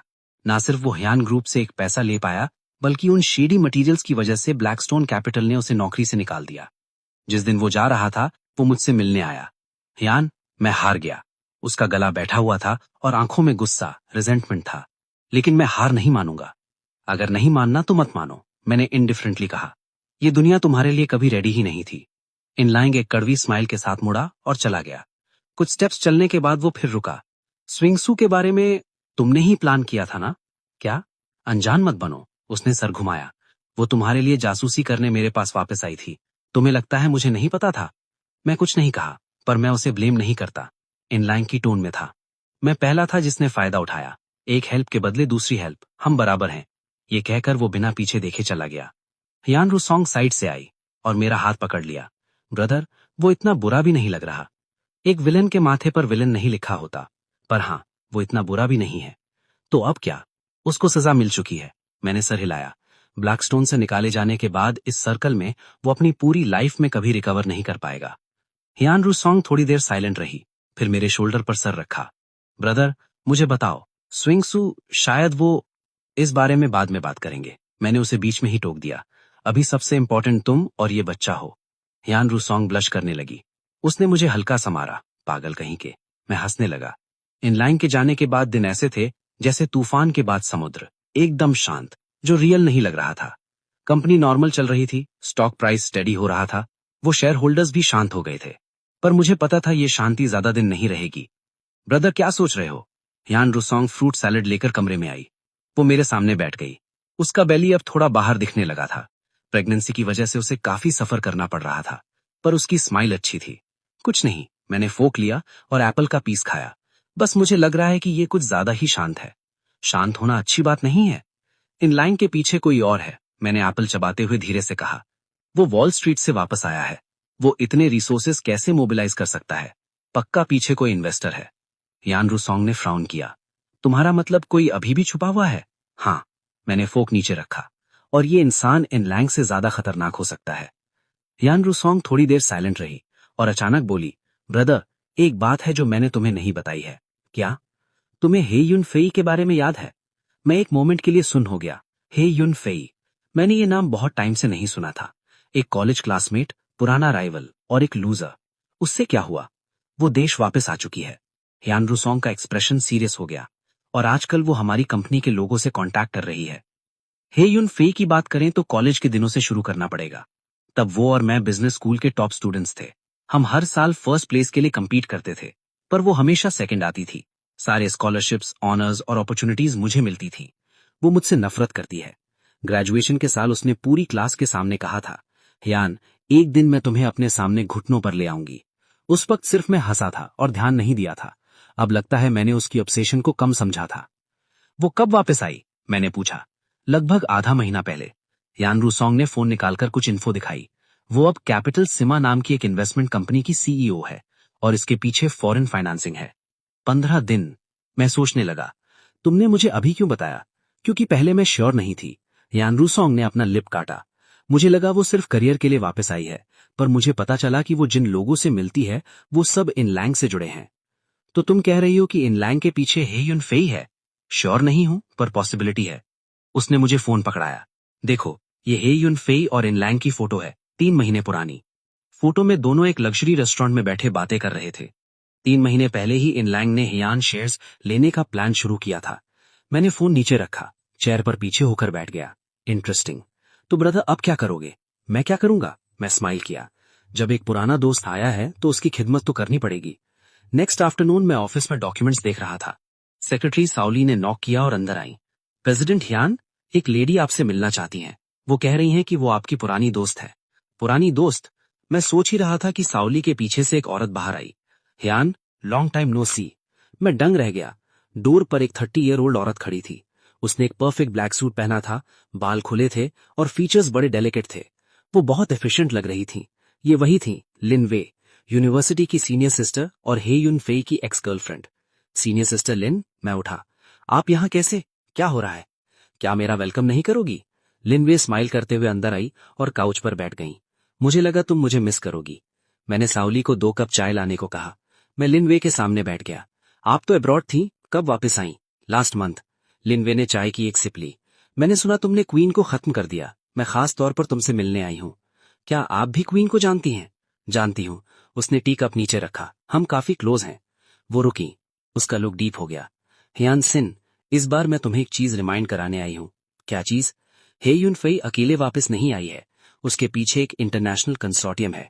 उस कंसोर्टियम की पावर तुम्हारी सोच से कहीं ज्यादा है। मैं सोफे पर पीछे होकर बैठ गया और उसे देखने लगा। आप मुझे ये सब क्यों बता रही हैं? क्योंकि मैं तुम्हें हारते हुए नहीं देखना चाहती। लिन वे का लुक बहुत सिंसियर था। मुझे पता है तुम्हारा और हे युन फेई का पुराना झगड़ा। वो ऐसी इंसान है जो क्रूएल है और किसी भी हद तक जा सकती है। तो क्या आपको फिक्र है कि मैं उसका मुकाबला नहीं कर पाऊंगा? ये फिक्र नहीं है, ये सर्टेनिटी है। यान, क्या तुम्हें पता है उसके पीछे कौन सा कंसोर्टियम है? कौन? ब्लैकस्टोन कैपिटल की पेरेंट कंपनी। मेरी उंगलियां रुक गईं। ब्लैकस्टोन कैपिटल की पेरेंट कंपनी। ये पूरी तरह से सही नहीं है। लिनवे ने शायद मेरे थॉट्स पढ़ लिए थे। वही बात है, ग्लोबल कैपिटल मार्केट में मॉर्गन फैमिली ही सब कुछ कंट्रोल करती है। मैं थोड़ी देर साइलेंट रहा। इसका मतलब इनलैंग तो बस एक मोहरा था। असली लड़ाई तो यूनफेई के साथ होनी है, हालांकि पूरी तरह से नहीं। लिंगवेई उठी और विंडो के पास गई। यूनफेई तुमसे कन्फ्रंट करना चाहती है और मॉर्गन फैमिली चाइनीज मार्केट में घुसना चाहती है। बस दोनों को एक दूसरे की जरूरत है। और आप? मैंने उसकी बैक की तरफ देखा। इस सब में आपका क्या रोल है? लिंगवेई मुड़ी और मेरी तरफ देखा। मैं तुम्हारी हेल्प करने आई हूं।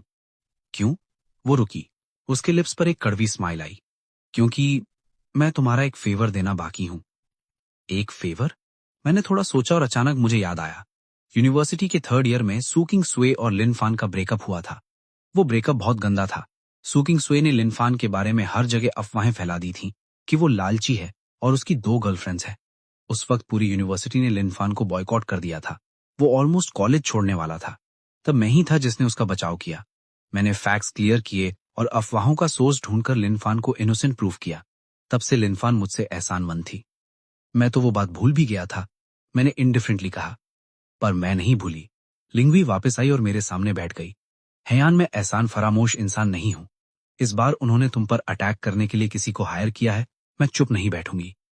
आप मेरी हेल्प कैसे करेंगी? मैंने मॉर्गन फैमिली में 5 साल काम किया है। मैं उनके काम करने का तरीका, ऑपरेशन अच्छे से जानती हूँ। लिंगवी सीरियस हो गई। मैं उनकी वीक पॉइंट्स ढूंढने में तुम्हारी हेल्प कर सकती हूँ। मैंने उसे देखा और काफी देर तक साइलेंट रहा। इसका प्राइस क्या होगा? क्या? मेरी हेल्प करने के लिए आपको भी एक प्राइस पे करनी होगी। मैं चेयर पर पीछे हो गया और गिरा। अगर मॉर्गन फैमिली को पता चला कि आप मेरी हेल्प कर रही हैं, तो फाइनेंशियल सर्कल में आपका कोई फ्यूचर नहीं रहेगा। लिंगवई स्माइल की। हयान, तुम अभी भी वैसे ही हो। हर चीज को प्रिसाइसली कैलकुलेट करते हो। ये तो बस कस्टम है, फिक्र मत करो। वो उठी। अब जब मैं तुम्हारे पास आई हूं, तो मैंने बच निकलने का रास्ता सोच लिया होगा। उसने अपना बैग उठाया और डोर की तरफ चली गई। गेट पर पहुंचकर वो रुकी। ओह हाँ, एक और बात। क्या?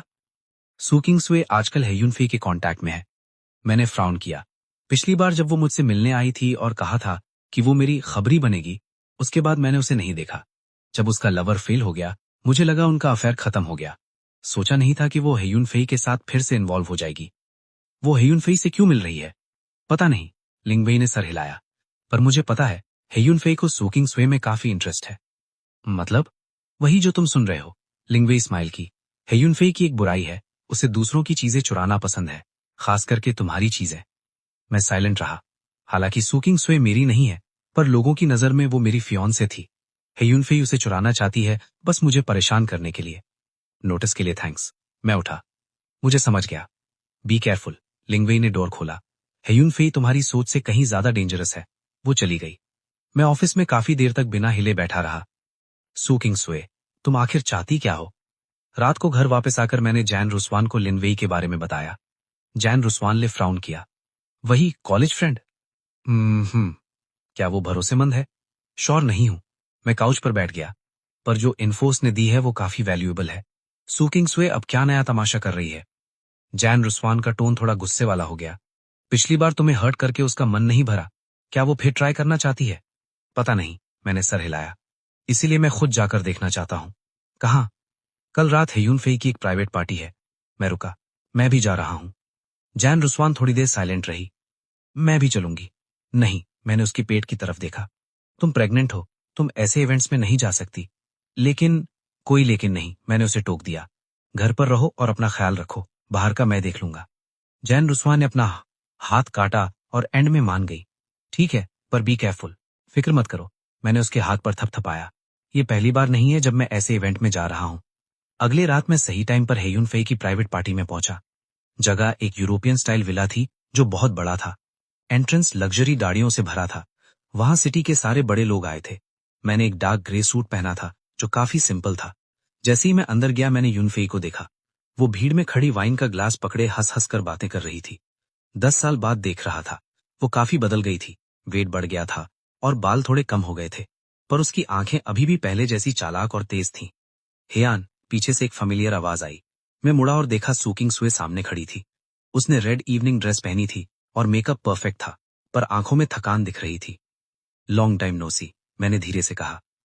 तुम यहां कैसे आए? उसका आवाज थोड़ा डिस्टर्ब लग रहा था। क्यों, मेरा वेलकम नहीं है? ऐसी बात नहीं है। सू किंग सुए ने सर झुका लिया। बस मुझे उम्मीद नहीं थी कि तुम आओगे। हेयुन फे ने मुझे इनवाइट किया था। मैंने वेटर से शैंपेन का ग्लास लिया। पुराने दोस्तों की मीटिंग है, ना आना थोड़ा ऑकवर्ड लगता। सू किंग सुए ने सर उठाया, जैसे कुछ कहना चाहती हो, पर एंड में बस विस्पर किया, केयरफुल रहना, वो अच्छी औरत नहीं है। जैसे ही सू किंग सुए गई, हेयुन फे पास आई। हेयान सान, उसने ऐसे बाहें फैलाईं जैसे कोई बहुत पुराना दोस्त मिल रहा हो। लॉन्ग टाइम नो सी, मैंने तुम्हें बहुत मिस किया। मैंने हल्का सा स्माइल किया और उससे हाथ मिलाया।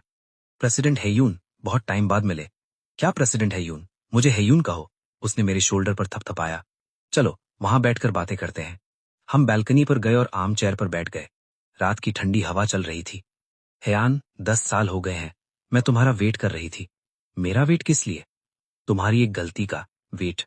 हेयुन फे की नजर शार्प हो गई। जैसे ही तुमने एक भी स्लिप किया, मैं तुम्हें कुचल दूंगी। मैं चेयर पर पीछे होकर उसे देखने लगा। तुम मुझसे इतनी नफरत क्यों करती हो? ये नफरत नहीं है। उसने सर हिलाया। ये एक जुनून है। जुनून? हाँ। यूनिवर्सिटी में मैं हमेशा सेकंड आती थी। सब कहते थे हेयान फर्स्ट है और हेयुन फे सेकंड। मुझे ये मंजूर नहीं था। तो तुमने 10 साल सिर्फ ये प्रूफ करने में लगा दिए कि तुम मुझसे बेहतर हो। सिर्फ वही नहीं, हेयुन फे उठी। मैंने 10 साल इतना कैपिटल जमा किया ताकि आज का दिन देख सकूं। वो मुड़ी और मेरी तरफ देखा। हेयान, मैं हेयान ग्रुप को खरीदने वाली हूं। मुझे पता है। तुम्हें डर नहीं लगता? किस बात का डर? तुमसे, या तुम्हारे पीछे जो मॉर्गन फैमिली है उनसे? हेयुन फे का चेहरा बदल गया। तुम्हें मॉर्गन फैमिली के बारे में पता है? ऑफ कोर्स पता है। मैंने स्माइल किया। तुम्हें लगा तुम्हारा ये सीक्रेट छुपा रहेगा? हेयुन फे मुझे घूरती रही, फिर हंसने लगी। इंटरेस्टिंग। उसने सिगरेट बुझा दी। हेयान, तुमने मुझे डिसअपॉइंट नहीं किया। तुम्हें हराना बोरिंग नहीं होगा। मैंने शैंपेन का ग्लास उठाया। अगर आना है तो पूरी तैयारी के साथ आओ। ठीक है। हेयुन फे ने अपना हाथ आगे बढ़ाया, जैसे फॉर्मली वॉर डिक्लेयर कर रही हो। मैंने हाथ नहीं मिलाया। मुझे हैंडशेक की जरूरत नहीं है। मैं मुड़ा और चला गया। बिजनेस की दुनिया एक बैटलफील्ड है और यहाँ ये फॉर्मेलिटीज की जरूरत नहीं होती। पार्टी के बाद जैसे ही मैं मैंशन के गेट से निकला, सू किंग सुए ने मुझे रोका। हेयान रुको। मैं रुका और उसे देखा। और कुछ? वो पास आई, थोड़ा हेजिटेट किया, फिर बोली, मुझे पता है तुम मुझ पे ट्रस्ट नहीं करते, पर मुझे कहना है। क्या? हेयुन फे सिर्फ हेयान ग्रुप को नहीं लेना चाहती। उसकी आवाज बहुत धीमी थी। वो तुम्हें बर्बाद करना चाहती है। मुझे पता है। तुम्हें नहीं पता। उसने सर हिलाया। ये सिर्फ बिजनेस तक नहीं रहेगा। वो तुमसे तुम्हारे हर इंसान को छीन लेना चाहती है। सबको। हेयान रुस्वान हो या कंपनी के टॉप एग्जीक्यूटिव्स, यहां तक कि मुझे भी। उसने अपना लिप काटा। और फिर? इसीलिए तुम्हें केयरफुल रहना होगा। हेयुन फे कुछ भी कर सकती है। मैंने थोड़ी देर साइलेंट रहा। तुम मुझे ये सब क्यों बता रही हो? सू किंग सुए ने धीमे से सर झुकाया। क्योंकि मैं तुम्हें हारते हुए नहीं देखना चाहती। जब मैं घर पहुंचा लगभग आधी रात हो चुकी थी। जैन रुस्वान अभी भी जगी हुई थी, लिविंग रूम में मेरा वेट कर रही थी। मैं आ गया। मैं उसके पास बैठ गया। तुम अभी तक क्यों जगी हो? नींद नहीं आ रही थी। वो मेरे शोल्डर पर झुक गई। पार्टी कैसी रही? ठीक थी। मैं रुका। सू किंग सुए भी वहां थी। जैन रुस्वान की बॉडी थोड़ी टेंस हो गई। उसने फिर कोई ट्रबल क्रिएट की? मैंने सर हिलाया। नहीं। उसने मुझे सच में वार्न किया कि मैं ह्यू यूइन फे से केयरफुल रहूं। क्या उसने तुम्हें वार्न किया? हियान रूसो ने अपना सर उठाया। उसकी नजर काफी कॉम्प्लेक्स थी। वो तुम्हें क्यों वार्न करेगी? पता नहीं। पता नहीं? हियान रूसो का टोन थोड़ा शार्प हो गया। ब्रदर, मुझे ये मत बोलना कि तुम्हारे मन में अभी भी उसके लिए फीलिंग्स है। मैं एक पल के लिए हैरान हुआ, फिर हंसने लगा। इम्पॉसिबल। तो फिर तुम उसकी अटेंशंस को रिजेक्ट क्यों नहीं करते? रूसो, मैंने उसकी तरफ देखा। सू किंग सुए अब मेरे लिए सिर्फ एक टूल है। एक ऐसा टूल जिसे मैं ह्यू यून से के खिलाफ यूज कर सकता हूं। मेरे मन में उसके लिए कुछ नहीं है। हियान रूसो ने काफी देर तक मुझे देखा। फाइनली उसने कहा, ठीक है, मैं तुम पर ट्रस्ट करती हूँ। वो रुकी और फिर बोली, भैया, आपको मुझसे एक प्रॉमिस करना होगा। क्या बात? चाहे जो भी हो जाए, आप मुझे कभी नहीं छोड़ेंगे। अगले कुछ दिनों में मैंने सब कुछ प्लान करना शुरू कर दिया। ह्यू यूइन फेई कोई कच्ची खिलाड़ी नहीं है। वो लिंग से ज्यादा डिफिकल्ट और डेंजरस है, इसलिए मुझे पूरी तरह रेडी रहना होगा। फर्स्ट स्टेप, इंटीरियर को स्टेबलाइज करना। मैंने कंपनी के सारे टॉप एग्जीक्यूटिव्स को एक एक करके अपने ऑफिस बुलाया। मैंने ना तो उन्हें धमकी दी और ना ही रिश्वत। मैंने बस उन्हें ऑनेस्टली सच बताया। ह्यू यूइन फे हियान ग्रुप को खरीदना चाहती है। आपके पास चॉइस है, या तो रुकिए या जा सकते हैं। मैं चेयर पर पीछे झुक गया। जो रुकेंगे, मैं उन्हें डिसअपॉइंट नहीं करूंगा। जो जाएंगे, मुझे उनकी परवाह नहीं। रिजल्ट मेरी उम्मीद से बेहतर था।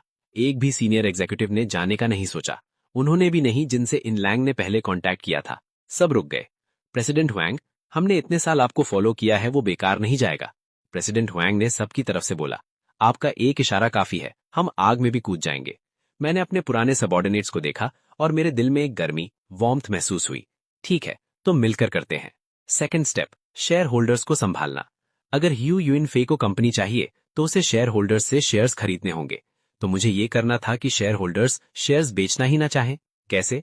उन्हें कॉन्फिडेंस देकर, उन्हें ये यकीन दिलाना कि मेरे साथ रहना ह्यू युइन फे के साथ जाने से ज्यादा प्रॉमिसिंग है। मैंने शेयर होल्डर्स से मिलना शुरू किया। ये कोई खाली वादे नहीं थे, बल्कि कंपनी के फ्यूचर प्लान्स थे। 3 साल में हियान की मार्केट वैल्यू ट्रिपल हो जाएगी, मैंने मीटिंग में कहा। तब आपके शेयर्स की कीमत आज से 3 गुना ज्यादा होगी। पहले वो थोड़े स्केप्टिकल थे, पर जब मैंने डिटेल प्लान दिखाया, उनकी आंखें चमक उठी। मिस्टर हियान, हमें आप पर ट्रस्ट है। शेयर होल्डर्स के सपोर्ट से ह्यू युइन फे का प्लान मुश्किल हो गया, पर मैं जानता था ये सिर्फ वक्त टालने का तरीका है। असली विक्ट्री स्ट्रेंथ से मिलती है। जब मैं प्लानिंग में बिजी था, तब लिंग्वे ने मुझे कुछ इंपॉर्टेंट इन्फो दी। ये मॉर्गन फैमिली का फंड फ्लो डायग्राम है। उसने डेस्क पर एक यूएसबी स्टिक रखी। पढ़ने के बाद डिलीट कर देना। जब मैंने फाइल खोली, मेरी सांसें रुक गईं। मॉर्गन फैमिली का पैसा मैसिव तरीके से चाइनीज मार्केट में आ रहा था।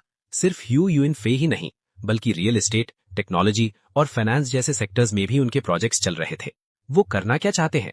चाइना की कोर इंडस्ट्रीज को कंट्रोल करना। लिंग्वे का एक्सप्रेशन सीरियस था। ह्यू युइन फे इस गेम में बस एक मोहरा है। अगर तुमने उसे हरा भी दिया तो वो कोई दूसरा ले आएंगे। इसीलिए ह्यू युइन फे से निपटना सिर्फ ऊपरी इलाज है, जड़ से खत्म नहीं करना। यस, लिंग्वे ने सर हिलाया। अगर प्रॉब्लम सॉल्व करनी है तो मॉर्गन फैमिली की फाइनेंसिंग चेन को सोर्स से ही काटना होगा। उनके इलीगल ऑपरेशंस कैसे ढूंढे? मैंने पूछा। लिंग्वे ने अपनी आवाज धीमी की। मॉर्गन फैमिली का सारा पैसा साफ नहीं है। मैं काफी देर तक साइलेंट रहा।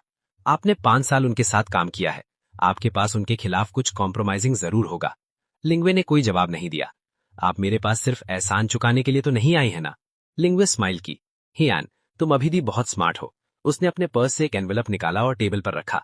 इसके अंदर मॉर्गन फैमिली के पिछले 5 साल के ऐसे रिकॉर्ड्स हैं जो उन्हें बर्बाद कर सकते हैं। आप मुझे ये क्यों दे रही हैं?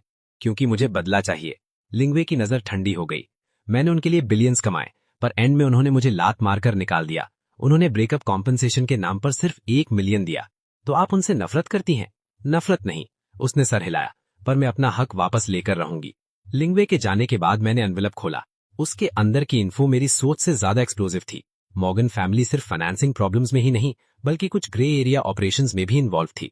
अगर ये पब्लिक हो गया तो वो चाइना में हिल भी नहीं पाएंगे। पर मुझे पता था ये डबल एज्ड स्वॉर्ड है। ठीक से यूज किया तो दुश्मन खत्म, नहीं तो खुद को चोट लग सकती है। मुझे बहुत कॉशियस रहना था। ब्रदर, क्या देख रहे हो? जॉन रूसो अंदर आई। टेबल पर मटेरियल्स देखकर उनका चेहरा बदल गया। ये सब क्या है? ह्यू युइन फे से निपटने के हथियार, पर ये एक हॉट पोटैटो की तरह है। मतलब अगर ये एक्सपोज हुआ तो मॉर्गन फैमिली बहुत बुरी तरह रिटेलिएट करेगी। तब ना सिर्फ मैं, बल्कि तुम और बच्चा भी डेंजर में होगे। जॉन रूसोन ने थोड़ी देर साइलेंट रहा, फिर उसने फर्म नजर से मेरी तरफ देखा। ब्रदर, मैं डरती नहीं हूं। मैंने उसका हाथ पकड़ा। मैं तुम्हें रिस्क में नहीं डाल सकता, इसीलिए हमें प्रोटेक्ट करके रखो। जॉन रूसोन ने मेरा हाथ वापस दबाया। मुझे तुम पर ट्रस्ट है। 1 हफ्ते बाद ह्यू युइन फे ने फॉर्मली हियान कॉर्पोरेशन को खरीदने का ऑफर दे दिया। प्राइस बहुत अच्छी थी, एकदम सिंसियर ऑफर। न्यूज आते ही पूरा बिजनेस वर्ल्ड शॉक में था। मीडिया हर जगह यही कवर कर रही थी। शेयर होल्डर्स भी डाउट करने लगे। आखिर 50% प्रीमियम मिल रहा है, कौन लालचेगा नहीं? प्रेसिडेंट हुआंग, अब हम क्या करें? प्रेसिडेंट हुआंग भागते हुए ऑफिस आए। कुछ शेयर होल्डर्स ने ह्यू युइन फे से कांटेक्ट कर लिया है। कोई जल्दी नहीं है। मैं चेयर पर पीछे झुक गया। उन्हें कांटेक्ट करने दो। पर प्रेसिडेंट हुआंग, आपने इतने साल मेरे साथ काम किया है, क्या मुझे कभी हारते देखा है? बॉस हुआंग थोड़ी देर कंफ्यूज हुए, फिर स्माइल किया। बात तो सही है। उनके जाने के बाद मैंने अपना फोन निकाला और एक नंबर डायल किया। क्या तुम तैयार हो? दूसरी तरफ से एक पक्की आवाज आई। रेडी, हम कभी भी एक्शन ले सकते हैं। ठीक है, शुरू करते हैं। अगले दिन फाइनेंशियल सर्कल में एक बॉम्ब फटा। जुंडिन कैपिटल इलीगल ऑपरेशंस में इन्वॉल्व है और रेगुलेटर्स उनकी इन्वेस्टिगेशन कर रहे हैं। न्यूज आते ही ह्यू युइन फे का एक्विजिशन प्लान रुक गया। शेयर होल्डर्स अब बेचने से डरने लगे, क्योंकि अगर इन्वेस्टर ही इन्वेस्टिगेट हो रहा है तो उनका पैसा फ्रीज हो सकता है। तब शेयर्स बेचकर भी पैसा नहीं मिलेगा। हियान, तुम बहुत क्रूएल हो। ह्यू युइन फे का कॉल आया। उसकी आवाज गुस्से से भरी थी। मैं यही सोच रहा था, तुम कोई सेंट नहीं हो। तुम्हें लगा तुम मुझे ऐसे रोक लोगी? मैं तुम्हें रोक पाऊंगा या नहीं ये तुम डिसाइड नहीं करोगी। युइन फे, मैं एडवाइस देता हूं कि हार मान लो। अभी मान लोगी तो इज्जत से जा पाओगी। तुम सपने देखते रहो। कॉल कट गया। ह्यू युइन फे इतनी आसानी से हार मानने वाली नहीं थी। मुझे लगा इन्वेस्टिगेशन की वजह से वो शांत बैठेगी, पर उसने ऐसा काउंटर अटैक किया जिसने सबको हैरान कर दिया। उस सुबह साउली ऑफिस में भागते हुए आई। बॉस यान, कुछ गड़बड़ हो गई है। क्या हुआ? ह्यू यूइन फे ने मीडिया में एक डॉक्यूमेंट पब्लिश किया है आपके बारे में। साउली ने मुझे टैबलेट दिया। रिपोर्ट का हेडलाइन था, हियान सन, एक झूठा यंग मास्टर जिसने हियान की एसेट्स पर कब्जा कर लिया। उसमें लिखा था कि मैंने अपना फेक आइडेंटिटी यूज करके सीक्रेटली हियान का पैसा अपने लिए ट्रांसफर किया है। साथ में कुछ फेक एविडेंस भी लगा दिए थे। मैंने टैबलेट नीचे रखा और स्माइल किया। बस इतना ही। प्रेसिडेंट हियान, आपको गुस्सा नहीं आ रहा? साउली ने धीरे से पूछा। गुस्से का क्या फायदा? मैं उठा। ऐसे वक्त में हमें अपना कूल नहीं खोना चाहिए। तो अब हम क्या करें? पहले पब्लिक का रिएक्शन देखते हैं। इस रिपोर्ट ने इंटरनेट पर तबाही मचा दी थी। फॉल्स यंग मास्टर फैमिली की दौलत हड़प रहा है। ये टॉपिक बहुत एक्सप्लोजिव था। इंटरनेट पर हर जगह यही सर्च हो रहा था। कमेंट सेक्शन तो और भी कमाल का था। कुछ लोग मुझे एहसान फरामोश यानी अनग्रेटफुल कहकर गालियां दे रहे थे। कुछ हियान फैमिली के लिए बुरा फील कर रहे थे और कुछ मजे ले रहे थे कि अमीर लोगों के झगड़े देखने में मजा आता है। ऑफ कोर्स कुछ लोग मेरे सपोर्ट में भी बोल रहे थे कि क्या कोई प्रूफ है हियान ने जब से कंपनी संभाली है उसकी वैल्यू कितनी बढ़ गई है, ये किसी ने देखा? पर कीबोर्ड वॉरियर्स की भीड़ में सपोर्ट वाली आवाजें दब गईं। यही पब्लिक ओपिनियन है। सच क्या है फर्क नहीं पड़ता, इमोशंस इंपॉर्टेंट है। मैं ऑफिस में बैठा बिना किसी एक्सप्रेशन के कमेंट्स पढ़ रहा था। साउली साइड में खड़ी मुझे ध्यान से देख रही थी। प्रेसिडेंट हियान, हमें एक स्टेटमेंट देनी चाहिए। कोई जल्दी नहीं है, पर पब्लिक का गुस्सा बढ़ता जा रहा है। वो शांत हो जाएंगे। हियान रूसॉन अपने थोड़े से बल्जिंग बेली के साथ कंपनी में आया और एक थ्रेटनिंग एटीट्यूड के साथ उसने मेरे ऑफिस का दरवाजा झटके से खोला। ब्रदर, वो बास्टर्ड गियो यूनिफेई, आप गुस्सा मत होना। मैं जल्दी से उठा और उसे पकड़ा। तुम प्रेग्नेंट हो, मैं गुस्सा कैसे ना हूं? हियान रूसोंग इतना गुस्सा था कि उसका चेहरा लाल हो गया था। उसकी हिम्मत कैसे हुई आपको ऐसे डिफेम करने की? मैंने उसे कहा और धीरे से काउच पर बिठाया। थोड़ा पानी पियो, काम डाउन। जियान रूसॉन ने पानी का कप लिया और एक सिप ली, पर वो अभी भी गुस्सा था। ब्रदर, आपका क्या प्लान है? क्या आप उसे ऐसे ही स्लैंडरिंग करने देंगे? बिल्कुल नहीं। मैं उसके सामने बैठ गया। लेकिन मैं जल्दी में काउंटर अटैक नहीं कर सकता। अभी पब्लिक ओपिनियन बहुत एक्टिव है। मैं जो भी कहूंगा लोग मुझे क्रिटिसाइज करेंगे, इसलिए अभी कुछ मत बोलो। बात करो, पर अभी नहीं। मैं थोड़ा रुका। मैं इंटेंसिटी कम होने का वेट करूंगा और फिर एविडेंस दिखाऊंगा। कौन से टेस्ट्स? मैं मुस्कुराया। मैंने ड्रॉअर से एक यूएसबी ड्राइव निकाली। जियान के पिछले कुछ सालों की फाइनेंशियल रिपोर्ट्स। हर अकाउंट एकदम क्लियर और ट्रांसपेरेंट है। मैंने यूएसबी ड्राइव हिलाई। गियो यूनफेई कहता है मैंने एसेट्स एम्बेजल किए हैं, तो अब डेटा को ही बात करने दो। जियान रूसोंग की आंखें चमक उठी। ब्रदर, क्या आप रेडी थे? Of course. 3252। मैं काउच पर लेट गया। 3253। क्या तुम्हें लगता है मैं बिना प्रिपरेशन के बैटल में जाऊंगा? लेट। लिन फिर से आया।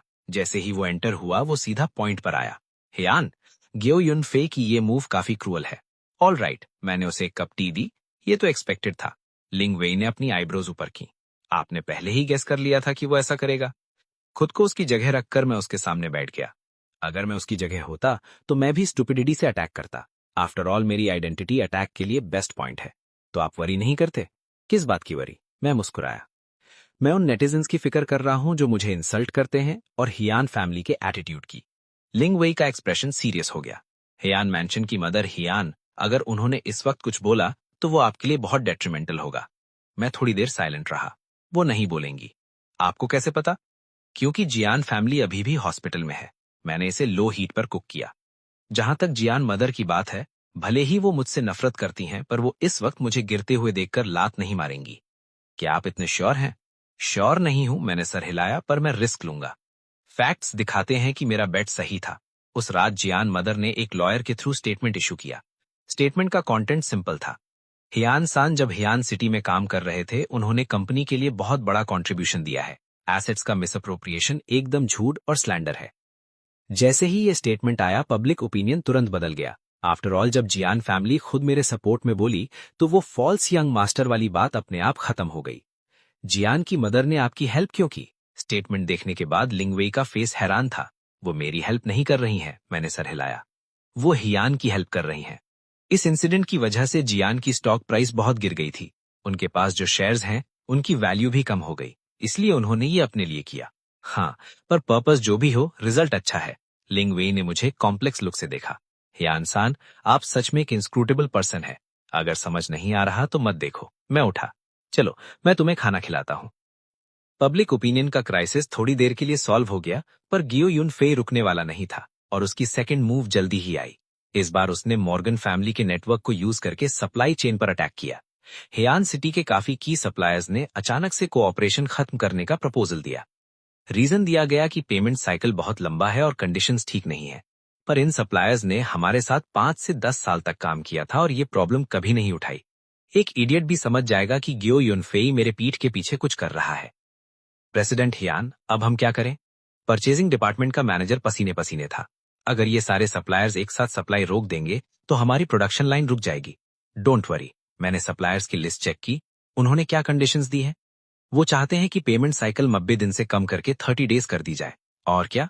वो परचेज प्राइस बढ़ाना चाहते हैं, एवरेज 20% इंक्रीज। मैंने लिस्ट छोड़ी। 20% इंक्रीज? वो डायरेक्ट चोरी क्यों नहीं कर लेते? हेयान सान, ये हंसने का वक्त नहीं है। परचेजिंग डिपार्टमेंट का मैनेजर रोने वाला था। मुझे पता है। मैं उठा। पहले उन सप्लायर्स को समझाओ, उन्हें बोलो कि हम कंसिडर कर रहे हैं, पर प्रोडक्शन लाइन का इशू मैं देख लूंगा।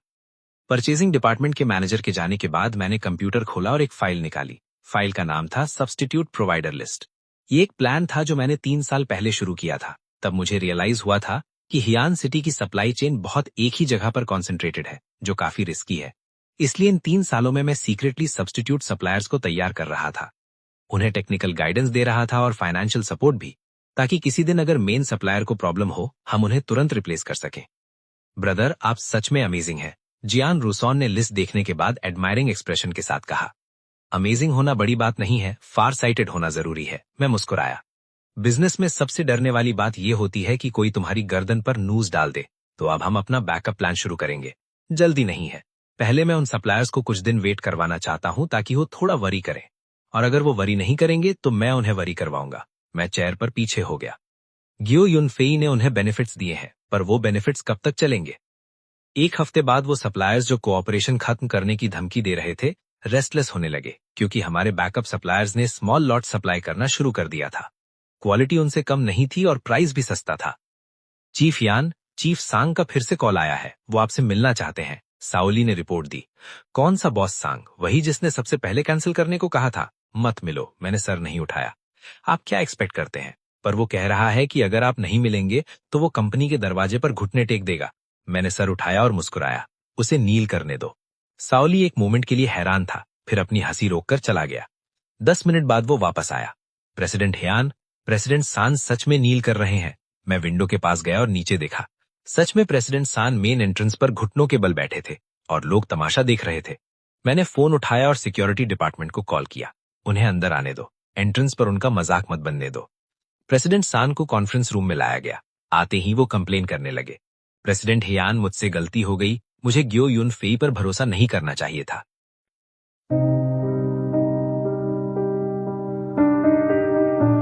In the grey fog,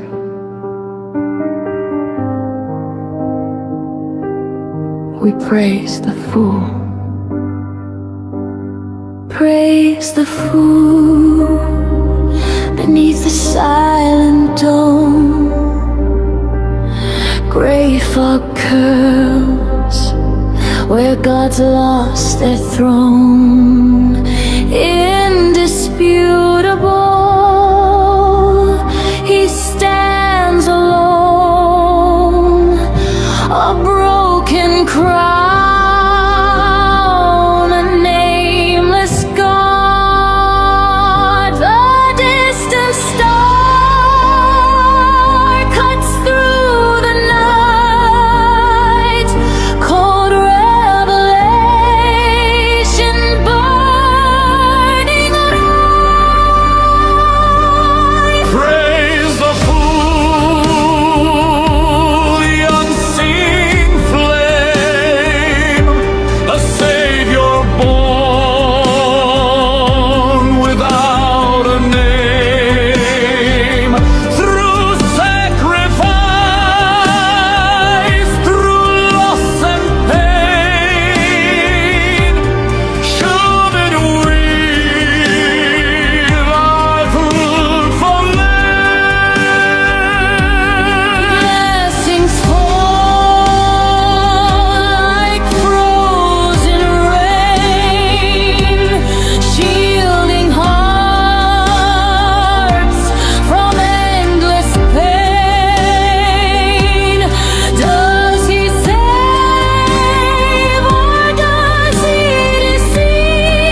We are waiting for you.